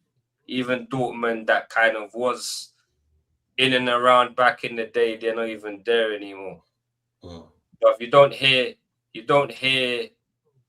of any managers in the German league like doing well apart from Bayern, even Dortmund don't even get mentioned like that. Then what else is there? What other leagues is there? That's Conte. kind of Nah, Conte for me is done. Mourinho done. What about Ancelotti? Ancelotti, it depends if he wants to go back into club management, but I don't think he will. I mean, the guy's got nothing left to prove. I mean, that guy dealt with the debacle at Madrid in the best way he can and achieve what he achieved. That's why I rate the guy. Because, bro, look at the mess, and he managed it very well. And even they wanted him out, and I think they definitely regret that decision. Because I don't see no other manager in the world being able to deal with that many big personalities and egos as someone as Ancelotti think he does. He even put an interview about it not too long ago, and if you watch that interview, you think, bro, like, my man's a serious guy, not just as a manager, but as like a people person as well. Yeah, what I'm saying. But will he go back into the club management? I don't know. You know what I'm saying? But it's the thing is, bro, how many managers we mentioned? 4 or 5? It's a very small pool, in it. Well, before we'd be mentioning at least 10. I'm struggling to name 5 at the moment. Yeah, but then we're also talking about the managers that were coming out and the new managers that are coming in. That was like the old guard, not older guard, the old guard, the current, and the new managers stepping up, like Enrique, Pep, and this and that, because it's like they all crossed over each generation. This is why we can, like, let's say football was so great. But I'll have my time. King, what are you saying on that, brother? I mean, it's similar to the level of quality of footballers. We're in a crossroads right now of the older generation managers not being able to deal with the current generation and how they move. You see, so you get your Mourinho's, your Ancelotti's, those styles, Conte's, Simeone's. They're pretty much on the way down, like, which is going to happen. Even Pep, he's on the way down. One of the better managers, Inzaghi, went to Saudi, unfortunately. Yeah. Oh yeah, it's Inzaghi. I forgot about him. He went Saudi, so he went for the money. In terms of managers, like in terms of real world-class managers, there's very few, but there's a couple up-and-coming guys. Company is still learning. As I said, Xabi Alonso's learning, Fabregas is learning, Felipe Luis is learning, Iriola learning. There's a lot of managers that are just on the come up, and honestly, we're trying to see who are the next good managers. So a lot of the big clubs are trying to see who potentially the next big thing is. Arsenal thought it was Arteta. Obviously, Bayern went with Company. Do you know I hate you sometimes? You know that. No, but that's what's happened. I'm just saying. I'm being. That's the fucking always mention it. You know, like it's just pain and misery all the time. Pain and misery. No, but like there's a lot of younger managers that could potentially become world class if they win the right trophies, if they do the right things, etc., etc. But it's the same with footballers. I think there's a lot of young players that have the potential to be great. Like if you look at the world's best footballers, a lot of them are 19, 20, 21. They're not 26, 27, because I think that because of what Messi, Ronaldo, Pep, Mourinho, those kind of guys did, there's like a gap. And I think we're in that kind of middle period where we're just waiting to see who is the next up. Who are the guys that we're going to look at and say, they're the best players in the world. They're the best managers in the world. And we need someone to just come in and lay their mark down. Do you think Griezmann would ever become a manager? No, I don't think attackers are good managers most time. No. It's normally midfielders. It's normally either midfielders, especially defensive midfielders, because they have the football brain to know where everything is. Whereas strikers they only care about scoring. Yeah. You're muted, Don. Oh shit! Yeah, sorry, my bad. You see, one thing for me is it's hard to say just because it's just like, because I want to touch something on what King said, and it's very interesting that the point that he made, because it made me think for a second. Excuse me. You see, the best players in the world are like Yamal, all the young ones. Yeah, that's what you said, right? Yeah. if you don't check it, all of these managers are young as well. You see, back in the day, they learned their trade in other places, like whether it's Japan, USA in high school, this and that, and then they became top managers in their 50s, going on to 60s and so forth. You see what I'm saying? Nowadays, because the pool is so small, they have to start hiring younger managers when they just come out of basically college. So they're all rushed. So they didn't kind of learn their trade, and then they got jobs bigger than them. Like, look at the Fabregas. I know Fabregas is doing well. I won't mention Fabregas.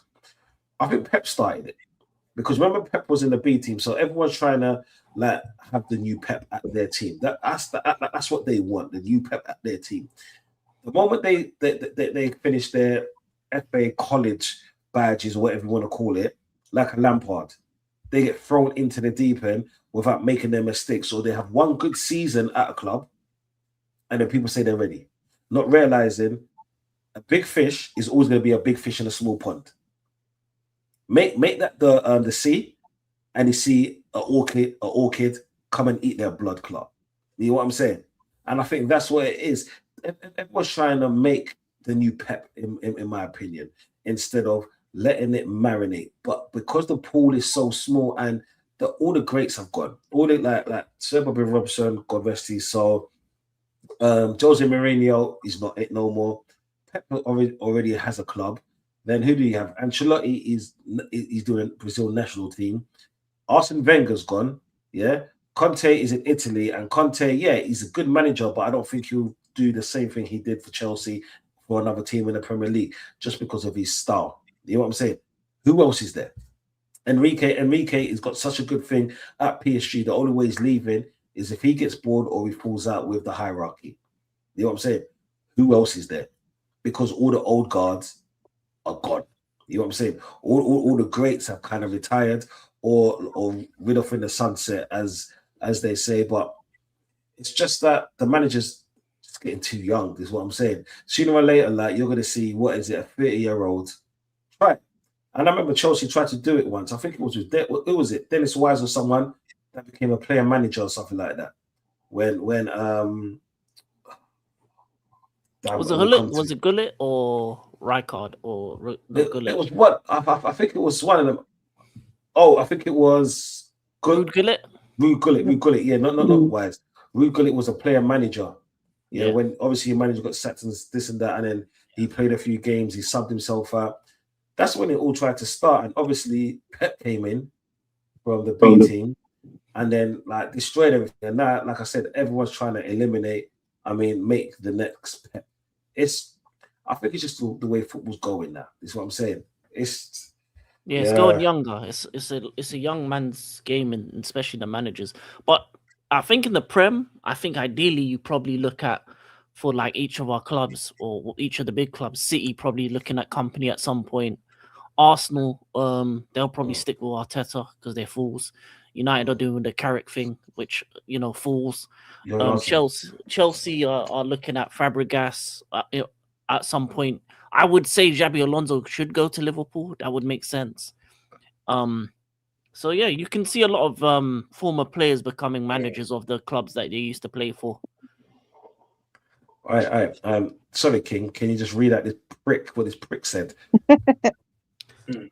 Big up everybody except Don C because he's a fraud. Hi, proper Chelsea. Hello.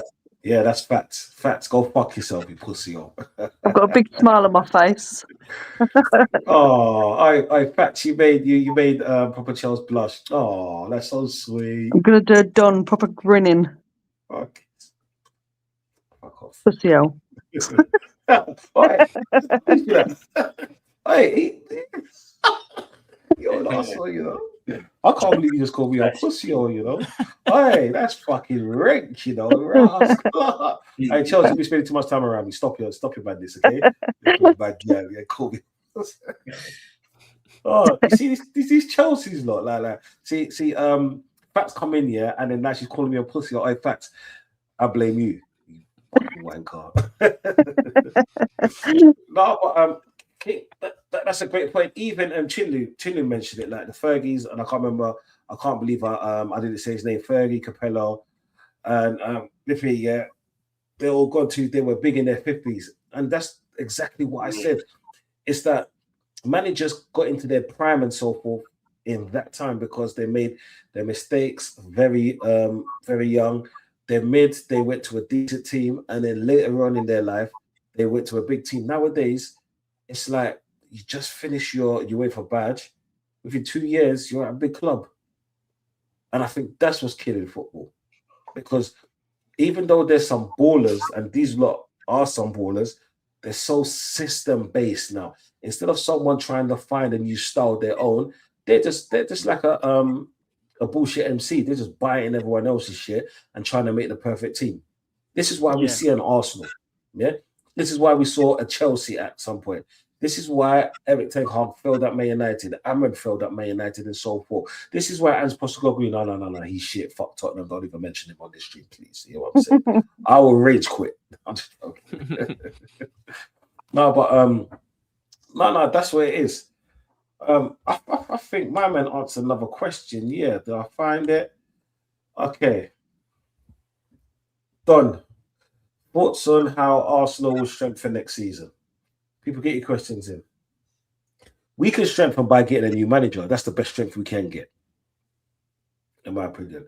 To be honest, I would say get a standing right back, a proper right back. Get rid of Ben White. Get a left back, a proper left back. And so forth. I know I'm talking about defenders and also love a defender. Get someone that can play a 10. Get rid of Odegaard. Get a left winger. That's a must. A left winger is a must. Get rid of Havertz as well, and get a young striker. Is what I'm saying. And obviously, I would love to see a right winger, but I'm just thinking of, we're not going to get rid of Madueke. That's what I'm saying. We got Max Dowman. We got Wanyeri coming back. So yeah, a striker. So that's what, 5 players, isn't it? If we can get 5 players, I'd think that will make our squad a hell of a lot stronger than what it is right now. What do you lot think? I agree, to be honest. Left back, right back, left wing, 10. Yeah, pretty much. You're probably gonna have to sell to buy, which is unfortunate. Yeah. So Lewis Skelly and Nwaneri are gonna be sacrificed. Yeah. For that endeavor, which is unfortunate. Yeah, that's it really. I think that's all you need. Left back, right back, left wing, 10. I don't think you need any centre backs. I don't think you need the right wing. You can't even change it because it's good. No. It's going to be Saka, Madueke, Dalman. Then eventually it'll be Saka, Dalman. The striker situation, backup striker would be nice, like a Krupi or someone young like that.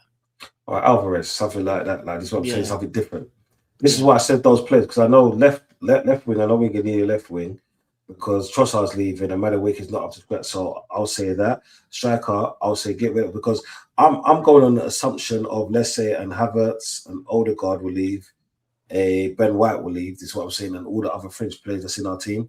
Yeah. Let's say those 3 players leave, right? For example, we can fund those players, because I'm not always saying get a starter, but get someone that could just shoehorn in, but someone that left back or right back is their trade. That position is their trade, not a makeshift. Because let's just say, for example, we've got Calafiori who could play along a defensive role where it's a left back or centre back. We've got a Cape that could do the same thing.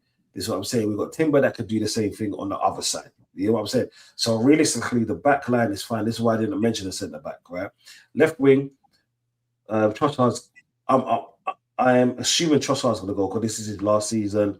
World Cup here, blah, blah, blah, all of the fairy tale. So we need someone there to start, in my opinion, to start. And I would say get a backup for Gyökeres, someone completely different. This is what I said, an Alvarez, because an Alvarez can drop deep. But then if you get a 10 as well, and just to replace Odegaard, I'll be happy with that. This is why I didn't mention right wing, because right wing, on the right side is actually probably our strongest side within. Like, I think our right side is probably stronger than our spine. You know what I'm saying? Because even though, let's say, the centre backs and Gabriel was strong, the striker, as much as Gyökeres has changed throughout the time, just with his hold-up play, one thing he's lacking is goals. Yeah? And important goals at important times. Yeah? I know this is his first season and all of that, but just like the same energy I had with every other striker that came in with a reputation, I'm always going to have with him. And as good as he has been in the last few games, if we just have him next season, we will finish third. This is what I'm saying. This is why I don't want to rely on a Moreno that's coming back soon, and I don't want to have us at the club no more. I think even him, like, he doesn't deserve to be at the club, in my opinion. What do you think? What do you think, Ozzy? Because I know Todd's going to be a fraud for Arsenal. Priority before anything is definitely left wing, bro. If we could get 2, would be great, but I know that's not happening because our left side is on the floor. To be honest, there is no outright starting left back for me or left winger. I would get rid of Calafiori and both wingers if I could. So yeah, left winger's priority. Left back, but I don't see us spending any more money on defenders. To be honest, mate. Yeah, I mean, saying that Kivio's already gone, you expect Ben White to go. So maybe a right back would be nice. A backup right back would be nice. The whole like Skelly leaving and where he leaving is diabolical to me. Nah, they won't go. They won't go. That's diabolical. I mean, the whole number 10 talk. Why are you going to buy a number 10 when you already got a decent number 10 backup in Nweri? He should be a backup. Eze first. Odegaard could leave. Yeah, the right wing, there's no point discussing that. It's Saka, Madueke, Dalman. Yeah. Midfield. The thing that with midfield now is you'd say the number 6, if he plays it how I would want him to play, you'd put Rice as the main number 6, Zubimendi as the backup. You've got Eze and Nweri as the number 10. Yeah. The left side of midfield, obviously Skelly and who else could play there? I mean, Moreno could play there, but I don't want him there. But nah, no way in midfield. No way in midfield, bro. He's horrible. Yeah, but the thing is, I'm going on the aspect of that guy ain't going nowhere. So I think midfield, I don't know if we'd get another midfielder, to be honest. No, I can't see unless both Odegaard and Havertz go, and I don't see that happening. I don't see both of them going. With the striker position, I've always said it. Give Gyökeres the ball in the box and put it in the back of the net. But we don't really play that football. We have seen us play that football and he scores. So my argument with Gyökeres, give him a season where he's getting 4, 5, 6 chances in a game. And then if he's bagging 1 in 6 chances, then we can discuss. You know what I'm saying? Yeah, Jesus is gone for me. Be nice to get a backup striker, but the main thing is, but before anything, we have to sell. We've sold 1 player already, but obviously it's not. We're talking like 15, 17 million. I mean, the players that have to go. Yeah, I'd get rid of Calafiori, Ben White. I'd get rid of Havertz, Odegaard, Jesus. That's 5. I'd get rid of Trossard, add Martinelli if I could. That's 7. Who else would I get rid of? Trying to think. Moreno, I'd get rid of as well, but we know that ain't happening. So yeah, we definitely need to ship out before we think about buying. But first position in terms of buying for me is left wing. That is priority because the left. Yeah, I'd say left wing and left back for me would be priority because our left wing's on the floor. Apart from Trossard scoring the odd game here and there, there's no that synergy down the left wing. Calafiori plays 2-3 games injured, 2-3 games injured. Like, what's the point? If you're telling me that Tierney was on, injury prone, what's the difference between him and Calafiori? I mean, Calafiori for starters can't cross a ball. He might be able to score now and again, but so did Tierney, but now and again, and Tierney could cross the ball. I like Hincapié at left back, but he's not an out and right left back. You know what I'm saying? And then, God forbid, if Gabriel or Saliba's injured, like, you ain't really good. You're gonna play him as centre back more than you play him at left back. Then the left back position is like, who do you play there? Skelly playing in left back for me is a no-go now. Absolute no-go. Not even as a last resort.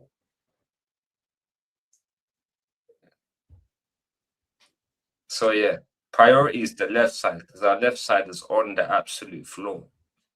You see, kind of makes a good point right there. Jesus is gonna go.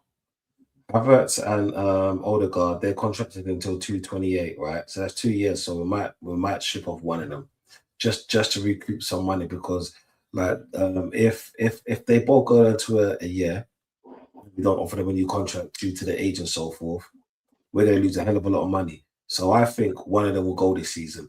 Jesus is gone this season, so that frees up either a midfield and a striking point. So we can buy two of those. We can buy two of those positions. Left wing, definitely, because we're going to need someone. Yeah, and the players that you said, the first players that you said, yeah, that's why I said left back, right back. But apart from that, yeah, I'm with you. Good question. I did start another one. Let's go to Ravi.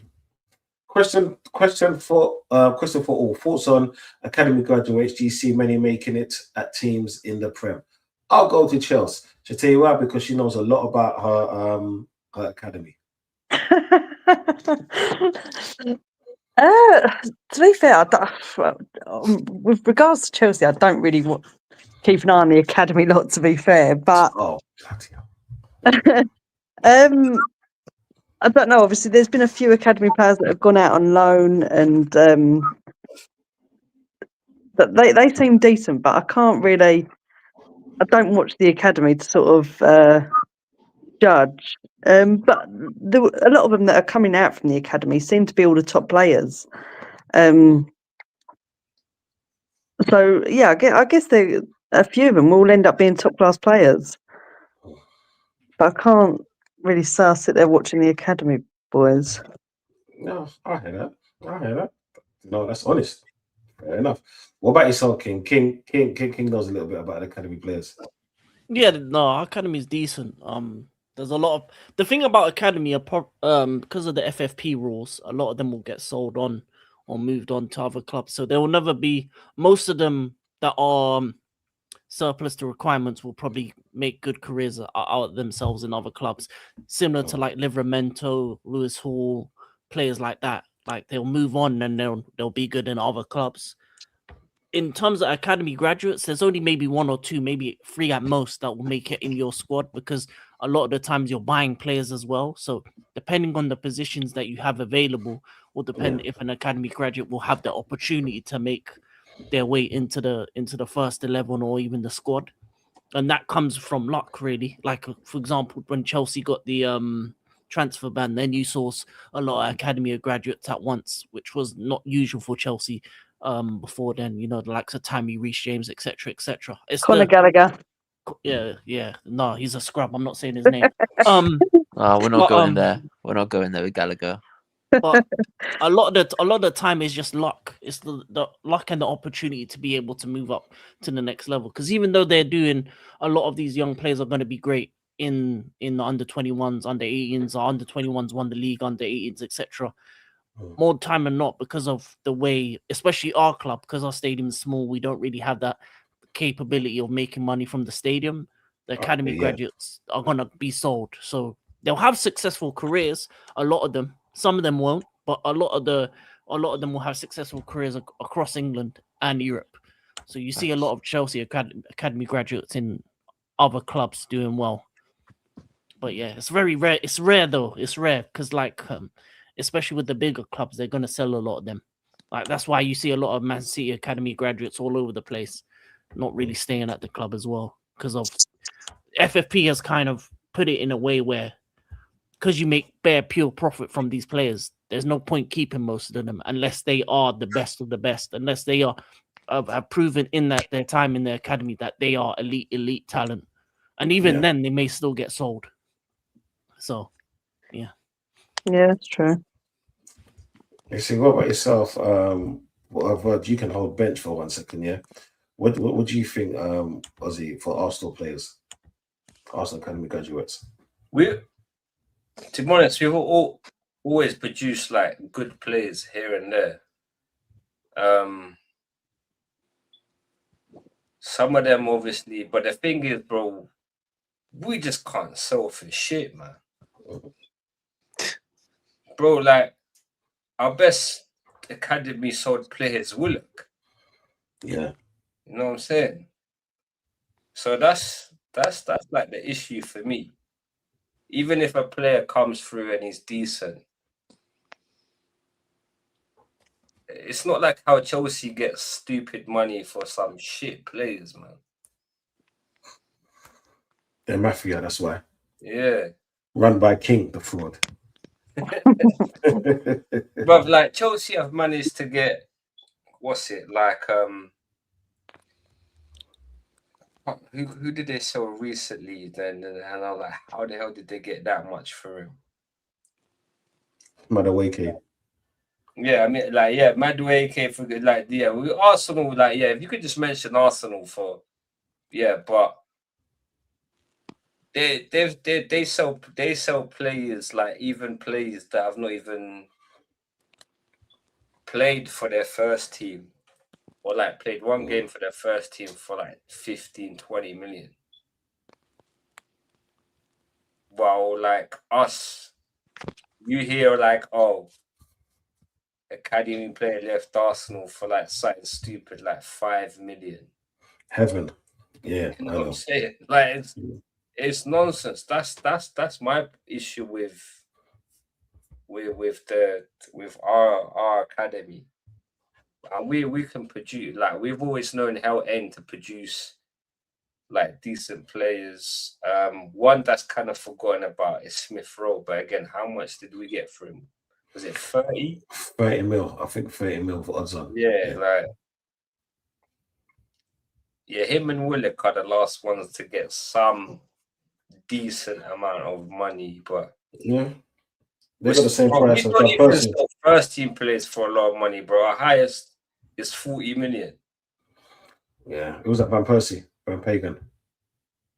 Well, I think it was, what's his name? Chamberlain to Liverpool. Oh, Chamberlain to Liverpool. Was it at 50? That was like 40 million. Okay. Bro, like 40 million in this era, bro, is like basic, you know what I'm saying? Like when you're hearing a half decent player costing 60, 70 million, not even world class. 40 million is nothing. It was 35. Oh yeah, there we go. That's even worse. 35, 40 given with the add-ons and whatnot. Yeah. But I don't think they did. Yeah. The add-ons. That's my issue with Arsenal, but we'll always see players from Hell End coming through. We're lucky to get, like, obviously the next big one hopefully will be Dowman. Hopefully this manager won't stick around long enough to ruin his career. That's the one that obviously people are gonna have eyes on in terms of Arsenal being the next big thing. Hopefully, is the talent is there, the attitude is there. Like for someone so young to play fearlessly, it's just you don't want to see it coached out of them. But this is my other thing, like just to kind of move off topic with football, man. We just don't see plays that get you off your seat.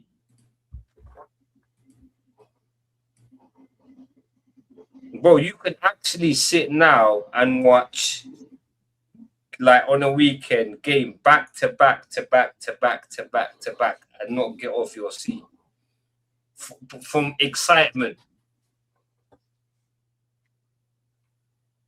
That's why I like the Liga more now, because it is a bit more exciting than the Premier League. Oh yeah, people say it's Farmers League, but Liga, the standard of football is much better. Much better. Yeah, but you got to remember, English teams, they're scared to attack because they don't want to be hammered. And that's the only difference, because you got to remember, English teams have always been like this. People forget, like Stoke City, people forget the Blackburns of the world. Back in the day, Fulham was like that. You know what I'm saying? The difference was, in those days, there were so many game changers in, let's say, the top 4 teams. This was the difference, because people forget that if you take away the top 4 teams in the Premier League back in, let's say, 20 plus years ago, the league was shit. The league was shit. You take out Man United, you take out Arsenal, you take out Chelsea. Yeah, 100%. But even down to Liverpool to a certain extent, all the other teams below were shit. This is why they say, could you go on a call now on Wednesday in Stoke City? You know what I'm saying? This is why when Hughes was at fucking Blackburn, look at how they played. Even Newcastle played like that at one stage. You know what I'm saying? So the Premier League was never that great. People just overhyped it because English bias, for one, and also the media. Because the media always hyped up the Premier League just because we were the first footballing country to make that kind of money through Sky Sports and all of that. Yeah. This is why the icons were in the top 4 teams. Apart from that, the rest of the league was shit. Mate, don't you remember fucking Moyes at Everton the first time? Don't you remember Martin O'Neill at Aston Villa? They were 5th and 6th, and they were rubbish. This is what I'm saying. People forget that. People just overhyped the Premier League because the top 4 teams at the time had stars. And the standard of football is worse for me personally. I mean, the big problem with the Premier League is the officiating, bro. The officiating is absolutely diabolical. Yeah. Like, the referee in the Premier League is bro, it's not even, I would even say on the floor. I would say it's buried. The VR just ruined it.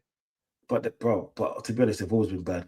Look at what's his name, Mike Riley, Dean Riley. Remember that man there, yeah? And there's the problem is with the PGMO, every season, what they do first is not what we can fix that we got wrong from last season, is how do we give ourselves more protection? That's all they seem to be fucking doing. It's like, oh, we fucked up, and we're not going to come out this season and say, oh, well, this rule is a mess, so this is how it should be. And we've agreed this with everyone. It's more, well, we fucked up. But do you know what the PBGMO is like, and Howard Webb is like? That bald food bastard, bro. He's like Boris. Sorry, no offense to bald people, yeah, but that guy pissed me off. I just hate him. You know what I'm saying, bro? That guy's a fraud of a ref, yeah.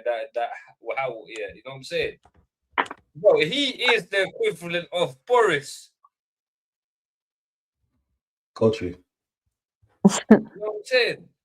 So that's my big problem. I think with the Premier League, first of all, the refereeing has to be fixed up, and I don't see it being fixed up.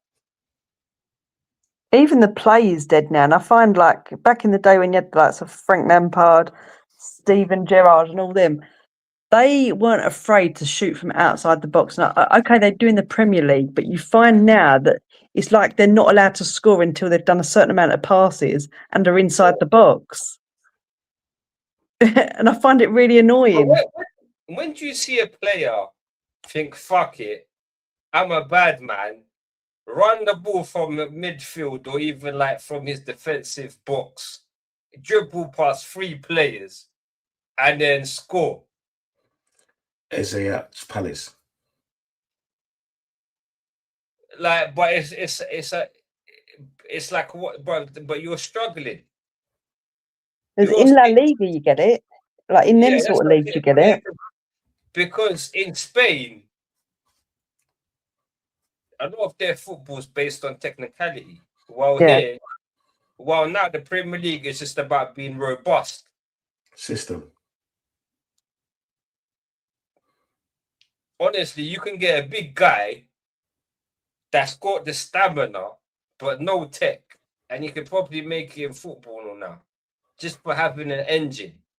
Yeah, but that's athletics. Like you got to remember now, football's more. But that's what I'm saying. Like most of these players, for me personally, I would say that they're athletes, not really footballers. Because, bro, if you can run up and down for 90 minutes and play a basic pass, that's about it. And have a little bit of technical ability. Awareness. You got Molina for Atletico, and he's a bit of a dead footballer, to be fair now. And I don't really rate him, to be fair, but he will give a banger and he will just shoot from anywhere and score. 8 out of 10 times it's going in the back of the net with him, but his football ability is not that great. I don't mind it. I think because even you know back in the day, when Aaron Bull used to watch, like I don't watch it as much, but like on the match of the day every month they'll have goal of the season. You'll see belters, or you see like a player do a madness, make 2-3 defenders look silly and score. But now it's just basic, bro. Like if a team goal has about 5-6 passes, it ends the back of the net, it's a contender for goal of the season. Fair enough. But before, bro, like every Premier League world, you see at least a couple of belters, even like free kicks. No players score free kicks anymore. I can't remember the last time like a free kick was scored. Yeah, but you got to remember, like you said, it's a technical ability. And that's all it is. It's a technical ability of players nowadays. You put it in a nutshell, it's like managers want athletes nowadays to pass the ball in a U shape and run and this and that, run forward and backwards, because the lack of the technical ability. Yeah. And that's kind of the way football has gone now. Yeah. Like I said, it's something so simple where, do you remember when I started off when I said, why don't you see the reason why footballers are so bad is because a lot of them didn't play football in the street. A lot of them didn't play out playing football in the street when you had a small cage and you had like 50 kids in there, and one person had to play, like there was 2 teams, and then it's like you had to score goals. So you don't realize you're practicing on your dribbling, you're practicing on your strength, you're practicing on your vision, you're practicing on your passing. They don't do that nowadays. Everything is using cones and robotic. So they're growing up being robotic. They haven't got a brain, blood. You know what I'm saying? Do you know the Scarecrow from Wizard of Oz? That's what these footballers are like nowadays. You know what I'm saying? They're brainless, straw-eating pieces of shit. And I mean that with so much respect. You know what I'm saying? Yeah? Bring back the good old days of when kids used to play ball in the street. Because you have to remember, when we were kicking ball, yeah, and Chelsea will definitely know this one. We would have a football and we'll try to do as many kick-ups we can while going home. Is what I'm saying. That is total ball control because you're fighting the weather and people around you and bad ground. Do you get what I'm saying? Yeah. Back in the days, and I'm not saying that kids should be doing this, people, but I used to be trying to get the ball in the car window when it drove past or in a drop top. You know what I'm saying? That's accuracy right there. Yeah. kids do not do that. But can you see the levels, the different levels of what we used to do to what people used to do? We used to stand across the road from each other. There's people, there's cars, and we're trying to ping it to each other, pinpoint pinging. Oh, you yeah, don't see yeah, that no yeah, more. yeah. You get me? Yeah. And that's trying to miss out people, trying to judge it right. Kids don't do that no more. So can you see how much they're lacking when it comes to the technical side of things? With athletic side, yeah, they're cool, they've got it on lock. But this is why you don't see that. This is why when you see a Foden, because I think Foden's decent. He ain't nothing but decent. He's no Ben Arfa. Yeah. But because there ain't many of them around, when people see Foden actually have a good game, they're like, fuck, he's world class, he's this, he's that. Yeah. And I don't think he's that great. The ballers that came before him, he couldn't even shine their shoes, mate. He might be able to put on their stud, but not shine their shoes. But because ballers like him, that's the new age hazards. This is what I'm saying. That are not that great, that have a moment, like once in a while. Like fucking Foden has scored 1 goal in 26 games.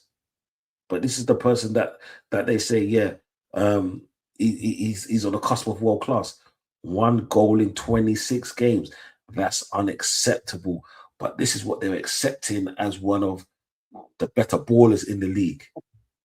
Make that make sense. Make that make sense. The younger generation now growing up, because obviously my daughter plays and eventually my son will end up playing. But now with grassroots, and obviously a lot of it, that's how you get picked up through grassroots and then into academies. With the younger ones, I believe until you're under 10s, you are not allowed to head the ball no more. That's bullshit. It's crap. It's ridiculous. My daughter's obviously 12, and it was the rules only come into place last year, so she just about missed it. But yeah, and they're now doing 3v3s. You're not allowed to head the ball. A throw in for the younger lot, or a kick on, not a throw on. It's rubbish. No wonder there's so many foul throws. There you go. They can't throw a ball. That's what I'm saying, bro. You got professional athletes, bro, earning 200 bags, bro, throwing the ball like this. Yeah, mate, it's disgusting. Like it's just poor. Yeah, it's just poor. man. Very poor at what they do nowadays. I just remember, like,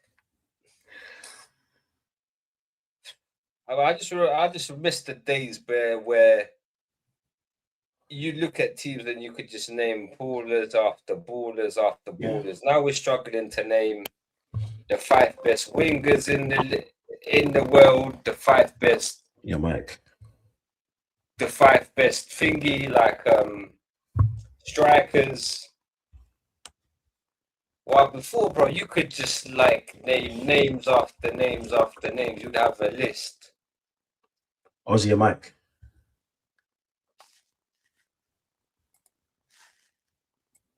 Carry on.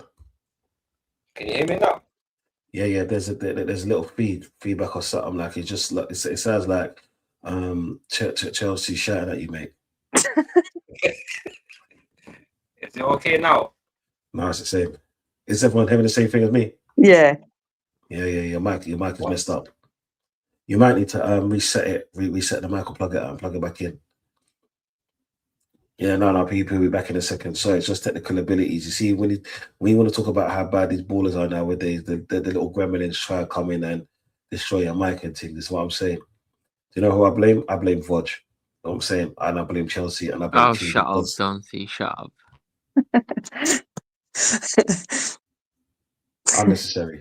Unnecessary. Yeah, he's saying shut up, but just like he says, these pros' views are not the views of Donversation TV or Don C. This is what I'm saying. That definitely goes out to watch. And you Listen, yeah, I just hope Don Nacho ends up at Arsenal. How about that?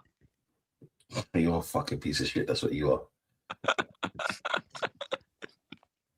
know what I'm saying?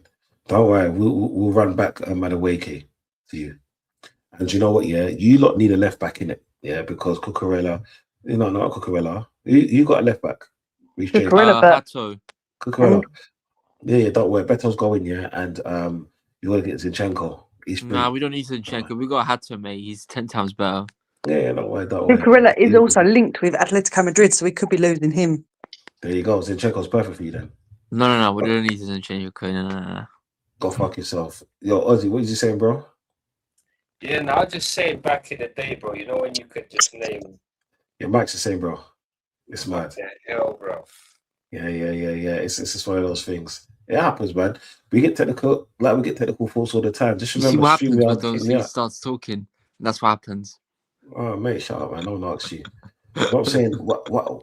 It's like I'm being outnumbered with all these Chelsea fools. 3-1. This is what I'm saying. We got proper Chelsea here. We got African King there, and then we got this pussy over here. This is what I'm saying, Vaj. Anyway, I would have closed out in about 10 minutes. All right. So, people, yeah. How do you think football can get better? I don't say the obvious, Vaj. Or how can it get better? Yeah, because the whole conception of what it is now is that it's a poor league. There's no this, no more. Like everyone, there's no ambition in football anymore. No, talk, bro. There's just no ambition. Like the games are just not fun anymore. It's just like you watching players just pass the ball 10 times. Like you can clearly see they're in the box, and it's just, bro. I don't know what it is. In general, I think football is ruined, especially by VAR. Yeah, that ruins it. I think VAR needs to go, and the referees need to change because the amount of fouls that happen and referees just don't blow it is just crazy. Yeah, but to counter that point, we all used to say that referees used to miss much. I get it nowadays. Refereeing is even bad. But is that down to bad refereeing or the fact that VAR is there to have their back? Probably VAR to have their back. That's my. I think it's VAR, to be honest. Okay, fair enough. What do you think, King? What to improve football? To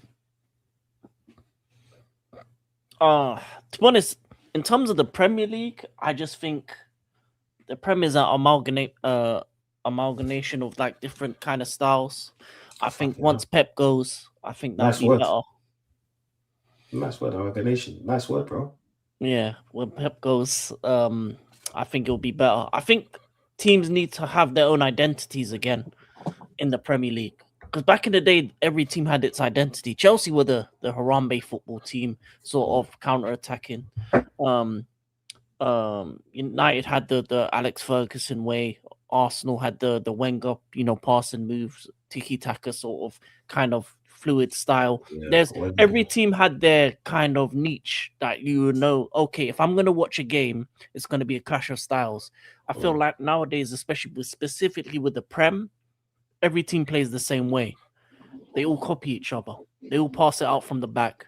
They all do the same corners. Now they all do the same throw-ins. So in order for it to change, I think we need a new crop of managers that bring their own unique style to the game and allow it to be more of a chess match in terms of styles make fights rather than it being the same thing against the same thing. Because I think that's one of the things that makes it boring when both teams are going to just do the same thing.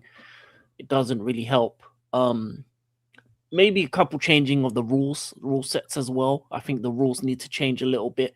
I think they need to streamline it to make more sense so that fans know, referees know, players know, because there's too much vagueness. There's too much is it or isn't it, maybe or no. No, it should just be yes or no. Is it a foul? Yeah. Is it not a foul? Is it a handball? Is it a handball? Is it a free kick? Is it a free kick? Also, the rule about if things happen when the ball is out of play, yeah, fuck that. They need to stop that shit when it's before the free corners and free kicks. That shouldn't be happening. There should be warnings or cards. Maybe even bring in the sin bin where a player goes off for 5 minutes. Do something like that. And more respect for the refs as well. In terms of, I don't think we should see a bunch of players going around the ref like that. It should just be the captain only. Any other player that goes to the ref should be carded as well, or sin binned, or red, or maybe even red carded, because I feel like there needs to be a respect barrier there to the refs as well, because obviously they're doing their job. And then finally, just players need to have more freedom in the attacking sense. Like, I don't mind you having a solid defense. That's cool. but allow attacking players to have a bit more freedom. It's too rigid now. So I think there needs to be managers that just tell the attackers, go and create something, go and do something, because that's what was in the past and in other leagues what I've watched. There's a lot of Mavericks out there. Are you willing to put a punt on them and give them a chance in the Premier League? That's it for me. That's why other leagues are more entertaining, because there's more Mavericks out there. There's more guys that are just gonna do something out of nothing, gonna shoot it from 30 yards, gonna dribble past a couple man and then cross it. You're gonna see that more in Europe rather than in England at the moment. So I think it's more of an English issue, Premier League issue, rather than it being all of football. And I feel like more people need to diversify what they watch, because if you're so English centric and you don't watch anything else, then you're just gonna think football shit. But there's other leagues out there. I've been watching other leagues for the whole course of the season, and I've found enjoyment from Belgium league, Scotland. I found enjoyment from Spain, Italy, France, all over the place. So there's good football out there. You just gotta find it. Oh, fair enough. I hear that. Before I get to Ozzy, Proper Chelsea, your thoughts? You know, I think pretty much exactly the same. I feel like the consistency needs to change as well. There's non-consistency in the league, and I think that's what ruins it quite a lot. The VAR obviously ruins it, but then I'm half and half with that, because I would sit there crying if I need it. But yeah, the consistent, same as what King said, with the players having their freedom. They need their own identity. There is so much you can change to make it a better league. But will it be done? I doubt it very much. So the Championship, they do without the VAR, and they do all right.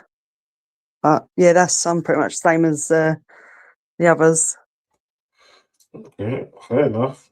King? I mean, not King, Ozzy? Say, brother. Yeah, like I said, the officiating is a big problem for me. It's almost like refs now are like, well, I'm not going to make a decision because VAR's there. So what is the really point of you being there? You're just going to whistle when there's a decision that needs to be made, and then you're not going to make a decision. You're going to wait for VAR. That's literally almost like, oh, a foul happens, I'll whistle. If it's a normal foul, cool, like, all right, carry on. Or... But most of the time, like, refs don't even make big decisions anymore. It's like, okay, well, VAR's there. So I'll just say, hold on, wait, VAR's checking it. And then if they want me to go to the screen, then I'll go to the screen. And then you get all this hold the bar call, 5-6 minutes. Oh my days, nada, blah. You know what I'm saying? They like to create this whole controversy and like, oh yeah, it just kind of ruins the game. And then this whole like, we're seeing games with 7 added, 10 minutes added. Like, allow it. Yeah. Just allow it, bro. It's just annoying. Yeah. But when another thing is like, just allow a player just to let him be him. It's like, it's too rigid. Like, people say, oh yeah, Pep, but I think he's part of the problem, not the solution, to be honest. But then the thing is, you can't really say much to him because it's been successful. He's been successful with it for so long. So you can turn around and say, go fuck yourself, I've won this, that, and the other, you know what I'm saying? But I don't really like his style of football. I just miss the days where both teams would go at it like, all right, you've got 11 players, we've got 11 players. Fuck it, may the best team win, sort of thing. Now it's like, oh, we're coming against City. Shit. How do we stop Haaland? How do we this? How do we that?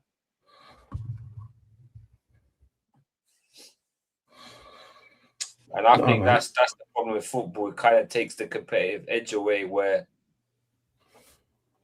the smaller teams don't believe as much as they can.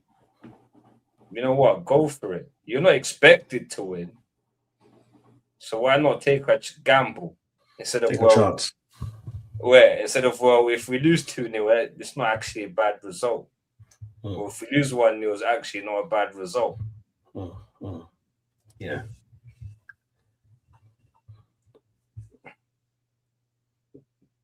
No, man, I hear you, man. For me, it's just more. It's just kind of echoing what you all said. Just to add on to it, the only thing is I don't blame Pep for because I've been hearing quite a bit where Pep has ruined football. I don't think he has. I think people are just too robotic. That's where it is. Everything is robotic, and they always rely on the next person. It's like the referees are relying on VAR so much. It's just like that. People are just saying this controversial Arsenal free kick, which should have been a goal. Like back in the day, as bad as the ref were back in the day, they would have spotted that. Nowadays, we've seen calls clearly onside get called offside. This is why they say even if you score a goal, they said it's better to score a goal and then challenge it afterwards. This is what I'm saying with VAR if it's called offside. That's one part of it. But the main part of it is that I think that all you negative fans are killing football. This is what I'm saying. Can't you just back your team? No, I'm just joking. It's just more of a collective of things. It's like the ballers ain't balling no more. Yeah, the system has changed. That it's instead of just having a team where it's like you give them an instruction or the defensive instruction and then you let the offensive players be offensive. Now the offensive players have to do so much defending for them to run like 80 yards back up the field. Do that for 90 minutes, they're knackered. Do that over a 38 game, they're knackered. Do it over 45. Well, Man United can't because they can only play 40 games this season. They're knackered. This is what I'm saying. And that's what's also killing football as well. Players have to do too much. Like players nowadays are more like handymen instead of tradesmen. This is what I'm saying.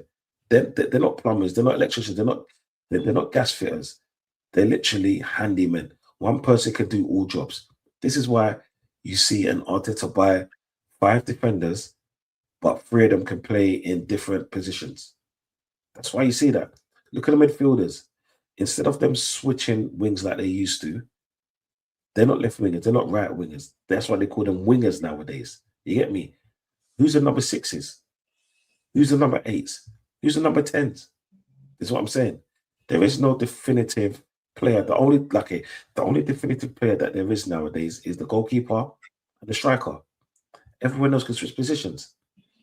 Do you get me? And it depends what team you're in. Yes, Pep did start that whole malarkey of when he played who is it? Fabregas in the striker. But then David Villa was never an out and out striker for me. Saying that. It was always a player like Sami Eto'o. Who is it? Wenger did that because Henry was never out on that striker. Anelka is. You get me? Bergkamp was never an out and out striker. He was actually a winger. Then he dropped to a 10 or a second striker, as they used to say. Who is it? Zola for you, man. So for me, it's just a collective of so much. It's just that everything in football has become robotic, even down to the fans in certain respects, because of social media as well. People will be like, oh, you can't say this about that. You can't say that about that. It's opinions. You know what I'm saying? It's like everything in football. They're just sapping and sucking the soul pores out of everything. This is what I'm saying. I wouldn't say it's boring. It's just that everything is just gone robotic now. Robotic.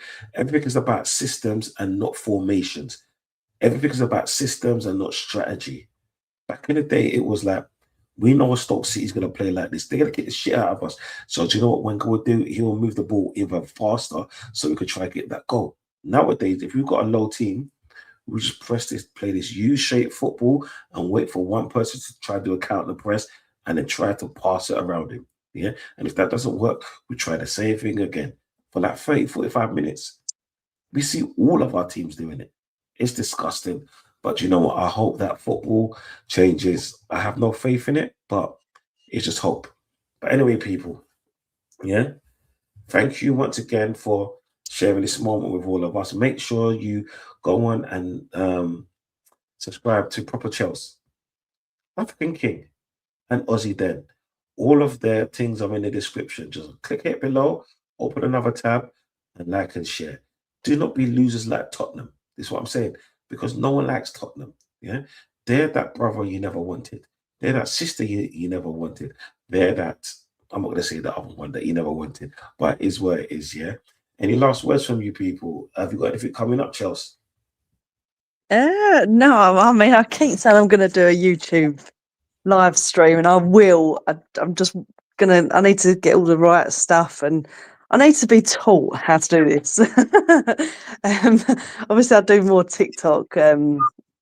But look, there's a few people that have said they helped me on YouTube, and Don, I'm sure you will help me, of course. But what I will. Obviously, we've got the World Cup coming up, so I might start streaming through some of them. But definitely by next season, I will be up and running, live streaming on YouTube. Chelsea. People, if you don't know yet, I've actually got a message sent to her saying, just let me know what you need to know or what you're shook on, and then I'll let you know. And do you know what she did? She bypassed that. You know what I'm saying? Yeah. Do you know what, Chelsea? I just can't. Kate, what you say, bro? Yeah, all good. Usual tomorrow. Rasta Stocks channel for the from the stands. See what games are on Friday. Obviously, the weekend end of this Scottish Premiership, Women's Super League, other things as well. So yeah, there's enough football going around to watch. See what games I do. Oh, FA Cup final, you know, the pain along, and yeah, whatever other games. I hate that, man. It's two teams that don't want to win, bro. Well, if you follow me, I'll share the content for you. Don't worry, Ozzy. She's a fraud. The thing is, bruv, you want to do a hater log, you can't even do a hater log. I hate both teams. No, but make sure you log in. Ozzy, what you say, fam? Yeah, I'll probably see you on Monday when our next game. Yeah. Okay, cool. Oh yeah, people. I'm on Monday. I'm on Monday, 8 o'clock. No, actually, I'm on 7 o'clock, actually.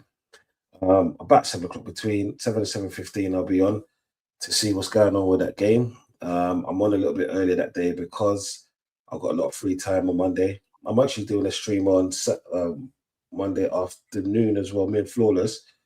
But if you hit that bell, like and subscribe, you know that's the next time I'm going to be on, unfortunately. My Friday Night Madness is not happening because got to take the wife away, is what it is. So yeah, people, make sure, Ravi, I will get that. Okay, quick last question. It says, if you do win the FA Cup, are you scared the owners will use it as some sort of justification to say you had a good season, like when United decided to keep everything hard, or Spurs after they won the Europa? Do you know what? We'll leave that to next time. This is what I'm saying. Great question, but we've got to end the stream here. Manners and respect. Yeah, make sure you like and subscribe to every single person that's on here apart from Voj, because Voj is a pussy. This is what I'm saying. As always,